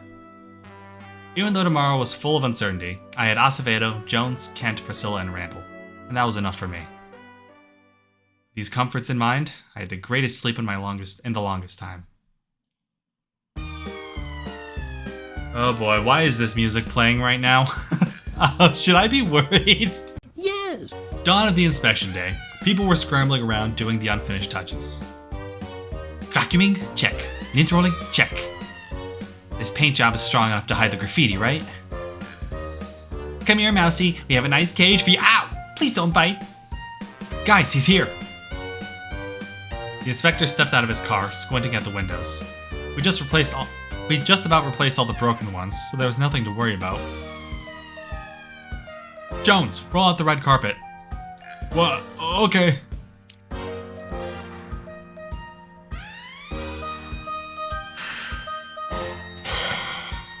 Jones ran towards him before tripping on thin air. The carpet arced through the air, splashing the clipboard head with mud. Sorry. The inspector grumbled. Kent and I rushed to his suit to scrub it. It's dry clean only. Sir, I know an excellent place where I clean my suits. Let me enter the building first, and I'll think about it. He marched onwards as we all anxiously trailed behind him. A little hiccup at first, but so far so good. Put me down! Put me down! We all looked to where the screaming was coming from. Up. Untape the patient from the ceiling. Immediately. Sorry, hon. We thought it... Go screw yourselves. Did they actually just fucking... What the... Did they actually just fucking tape Marcellus to the ceiling? What the fuck? What the fuck? Better name Marcellus than Murphy, because everything that could go wrong did go wrong. Upon entering the boiler room, a pipe wrapped with duct tape burst, further dousing the inspector's outfit. A nearby closet he opened released a torrent of open beer bottles. By now, he looked seconds away from having an aneurysm. The last area for him to examine was the condemned section. Looks livable now. Just when he thought the coast was clear, a bat flew above, dropping a hearty pile of guano on the inspector's head. Randall, I thought you caught them all. Me too. Enough. The ward is finished. Kaput. D-O-N-E. Please, sir, this is a renowned establishment. You can't just condemn it. Renowned? Renowned as in a living wonder of how it wasn't shut down years ago. What you all fail to realize is that your decorations and minor improvements were akin to putting a band-aid on a gangrenous wound. Forget the mold and rat infestations. Have you not seen the holes in the walls? I wouldn't build my back porch on this foundation, let alone a multi-story building. Another chance, please. We worked so hard. Just a little more time. I clung to his legs as the inspector stomped away. He attempted to shake me off, but I was fastened tight. This revisit was your second chance. Pack your bags. This place will be demolished in a week. The inspector stormed down the entrance steps with me still clinging and begging. No. My face planted into the floor. I was forced to watch him drive away, abandoning us in the parking lot. No. All this effort, and yet we failed. I don't want to lose you all. I fell on my knees and hung my head. Acevedo came up to me, patting me on the shoulder. But it wasn't Acevedo's pill bottle head that was greeting me when I looked up. I was at a loss for words. There they are. Everyone was... From Kent's freckles to Jones's missing tooth to Priscilla's fluffy hair, I could see who they really were. Huh? What's wrong? You guys. I dragged them all to a group hug. Tears kept pouring out of me as I shoved my face into the nearest shoulder. The nightmare was finally over. Couldn't have come soon enough. Hey, there's Bella! Sleeping, as per usual. Aw, she looks great. She's very cute. Upon hearing the news, people started packing up. The common room and group therapy gradually quieted. See ya, suckers. I'm off to win my money back. I thought you learned your lesson by now, Marcy. My curse finally freed. I was mesmerized by everyone else's human faces. So, are you two... No, I'm not a homo. And stop holding my hand, Heiko. You're making things weird. I'm finally detoxed, but your head will never cool. Let's scram. So Heiko really is just a fucking alien. That's great. Let me help you with your bags. You are so sweet. Thank you. It's the least I can do. She shakily reached for his cheek to pinch him. It's Willow. I was struggling to remember her name too. Willow.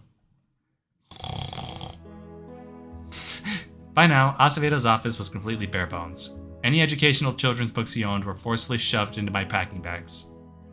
You accomplished a lot during your time here. There aren't enough words to profess how proud I am. Even though I do not pick favorites, you are indeed a life-changing patient. Jeez, you're embarrassing me. I will sign the release paper, and you are free to walk out whenever. Are you retiring? I changed my mind, but I'll see where the wind takes me. As I've told many former patients, there is no shame in resuming sessions, so my offer stands. If you need advice or a shoulder to cry on, I am always here. Thanks, Doc. You're the best. Have a good life, Manson. Make the most of it. So, it's just you, me, and Jones in therapy today. Yeah. Have you already had your last session with Dr. Acevedo? My release papers have been signed. Dr. Boris signed my papers too. I can't believe it's already the end of the road for this hospital and our time together.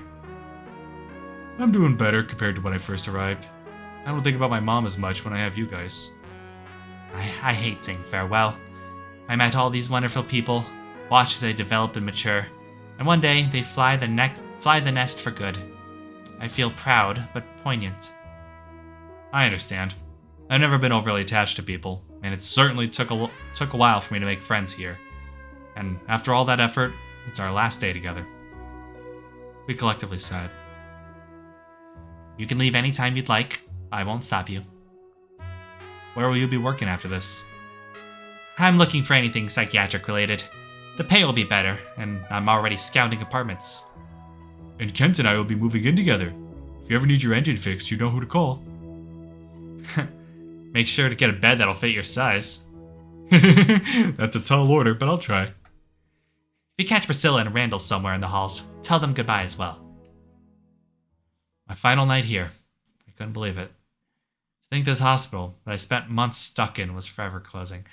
Yeah, honestly, I'm feeling bittersweet about this as well. Like, assuming there's not some last minute changing thing, whatever. Like, it is kind of bittersweet because, yeah, at this point, I'm attached to this place as well. Like, not even just the fact me playing all the routes from start to finish, just the fact that I've been following the development of this game for so long. Like, it is bittersweet. Even just recording this episode is bittersweet. The fact that I'm saying goodbye to Object Ward. Not in terms of the series, because there is one more game coming out, but in terms of this particular game, it is bittersweet that it's almost over. My final night here. I couldn't believe it. I think this hospital that I spent months stuck in was forever closing. What would happen after that? Was I excited or anxious? I was pondering this when I felt a faint presence materialize nearby. Dorothy? There she Hello, is. Manson. It's been a while, hasn't it? Flowing white hair and a kind smile sat in front of me. Despite her human appearance, I instantly recognized who she was. Dorothy? I ran to hug her. I really shouldn't have. She was a hallucination who threw me into a reality-doubting crisis. A reunion should have been met with another swift defenestration. But why did I miss her so much? I wasn't mad. In fact, I felt at peace with my head buried in her neck. How have things been these past few months? Don't worry, I'm not angry about the window tossing. She chuckled softly. I forgot about that. Thank goodness the furniture women aren't around to remind me. I'm saying goodbye to this nut house tomorrow. I hate to say this, but I'll miss my hard bed and all the crummy food. Acevedo really loaded me with a lifetime supply of my meds. But you've made a lot of friends. From patients to doctors, you've come a long way since your first day. How do you know? Even if you couldn't see me, I was always right here. Delicately, she poked my chest. Her eyes began to water. I'm glad you rely on them instead of the gals or silly old me. Real friends are better anyway. There aren't enough reallys to describe how much I loved you. I only wanted you to be happy. But it's time for me to move on. Is there no other way? I'm afraid not. The joy you'll spend with others outweighs the joy of an imaginary companionship. This is the way it was always meant to be. Goodbye, Manson. May we hopefully never meet again. And with that, she vanished. The spot where she sat was already cold.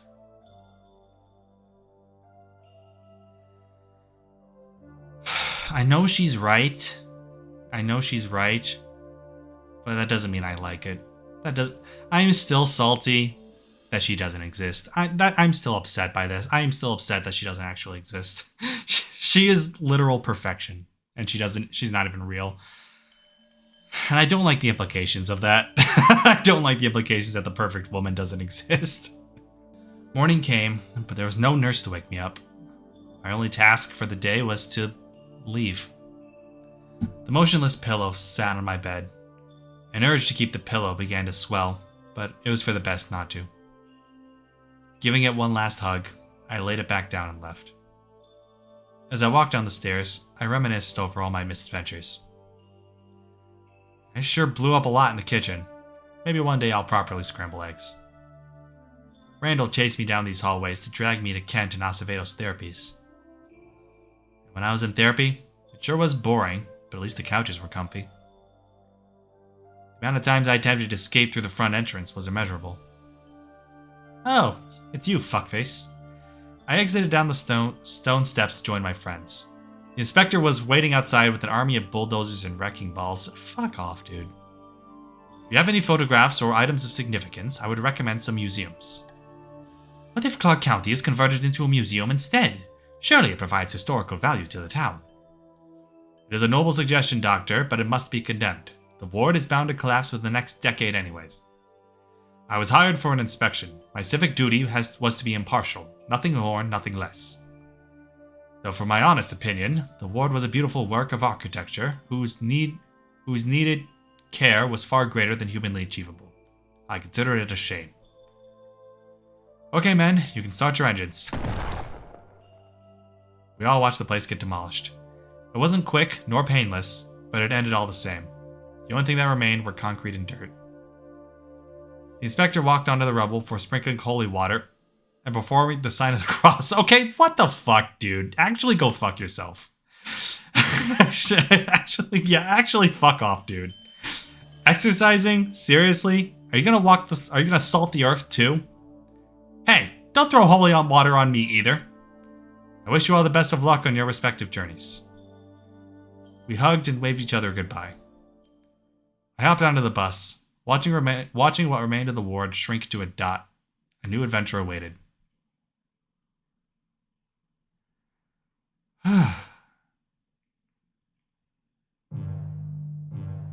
Though weeks and eventually months passed, we all kept in touch, better than ever.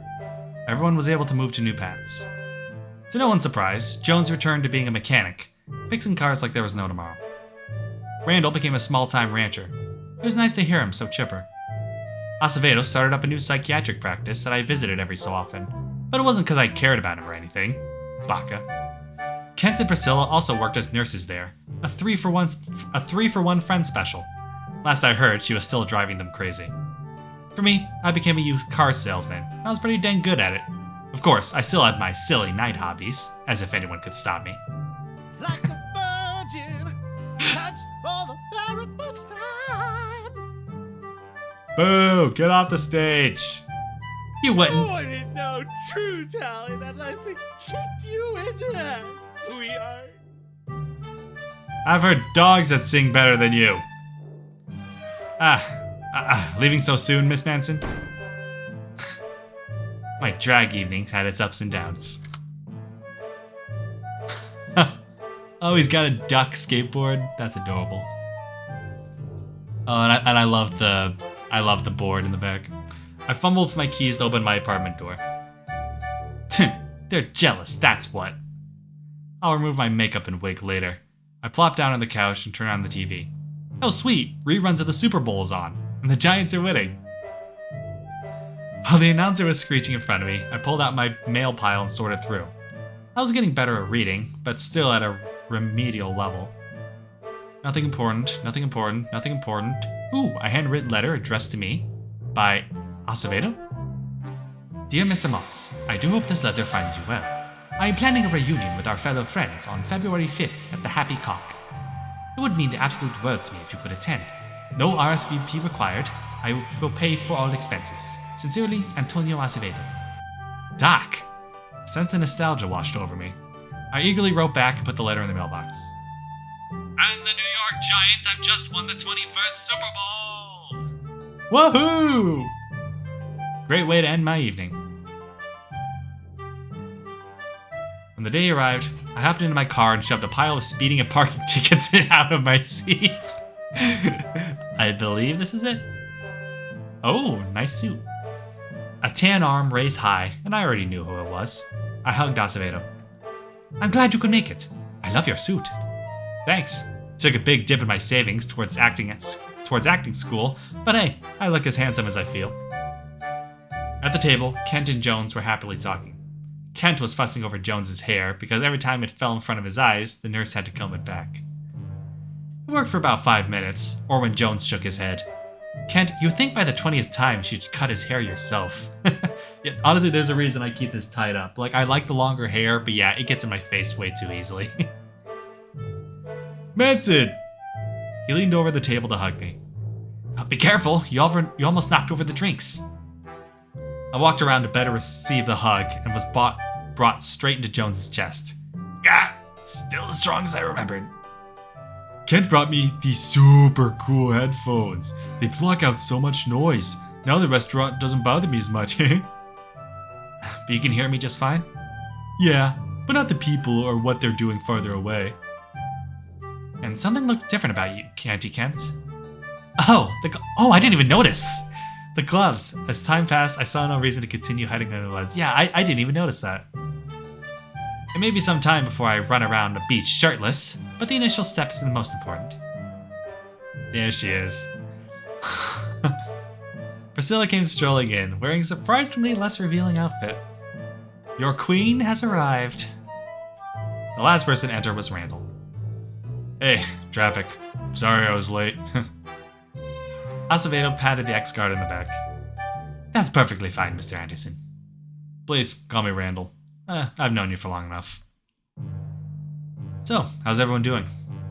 Pulled out a cigarette from my pocket, but the doctor gently pushed my hand down. It's not allowed in here, Manson. Aw, man, that's a first. Smoking laws. Boo. Well, Jones and I have an announcement to make.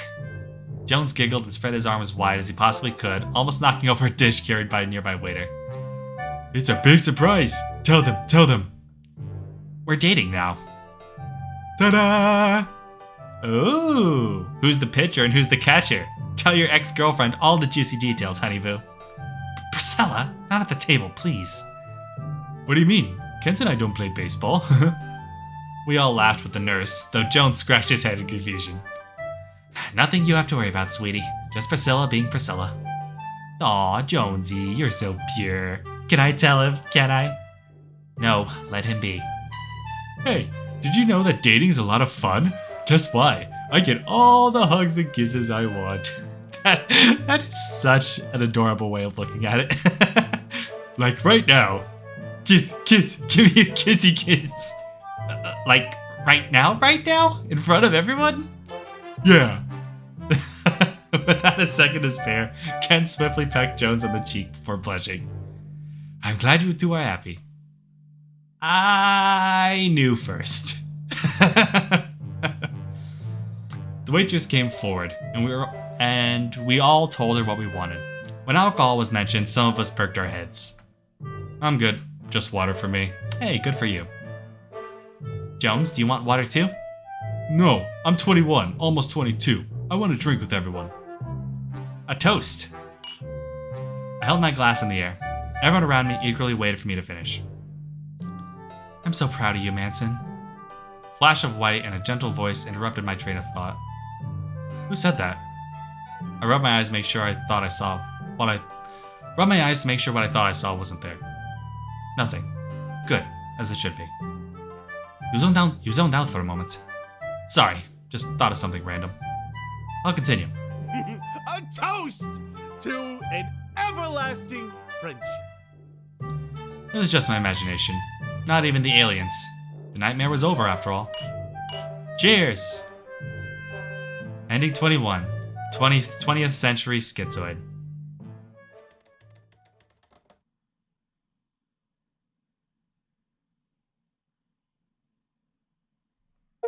For real. I appreciate it. There we are.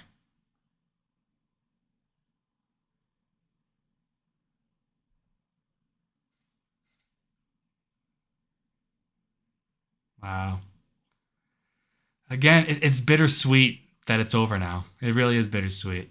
But all good things must come to an end. Oh, and then we get the cameo credits. Ah, that's awesome. Oh, I didn't know Heiko was a cameo character. Interesting. Wow, I love it.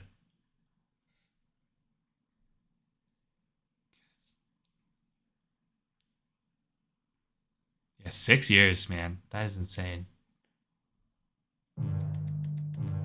Oh, and Dorothy's pillow head is fixed. That's awesome. Wow. That's awesome, man. So that's really everything, huh? Well, like I said, it's just bittersweet, but it's not officially the end of Object Ward yet, because coming soon, I don't remember the specifics, I just know sometime this summer, last I heard, that an Object Ward spin-off / prequel is releasing involving Kent and Jones. It's basically, from my understanding, it's an alternate universe where Manson never went to Clark County. So not only will everyone have their human heads, but yeah, it's also, again, focused on Kent and Jones about their connection. And it's fittingly enough called The Cut. So, because, Cut, Scissor Man. And I think it's also because it was cut content from Object Ward. I could be wrong. I just remember hearing about that. But yeah, in terms of the main game, Object Ward, we're done. That's everything. And what a ride this has been. Again, following the development since at least 2019, and then taking, again, almost a year to actually get through the damn thing. And again, I'm sorry about that, Thug. I'm sorry. It should not have taken me this long to get through it, but I did. But it was worth it. It was fun to see the game, because enough updates happened since. It was nice to see it evolve. And I'm really glad to have been a part of this. So between these Let's Plays, between Thug asking me how to do things like in programming, getting a character cameo, it was nice. I appreciate it. This was fun. But yeah, obviously, goes without saying, I will be playing The Cut when that releases. Don't worry about that. That will happen. But yeah, that does it for Object Ward. Again, this has been a wild ride, and it is a shame that The Cut's gonna be Thug's last game, but you know what? Again, all good things have to come to an end. So, but all right, that's enough rambling for me. Let us. I guess we'll sign off now. So that'll do it for me. Thank you so much for watching. And again, if you liked this, please give it a like, subscribe if you haven't already to see whatever I do next. Be sure to leave a comment what you thought, and remember to stay awesome. Catch you later.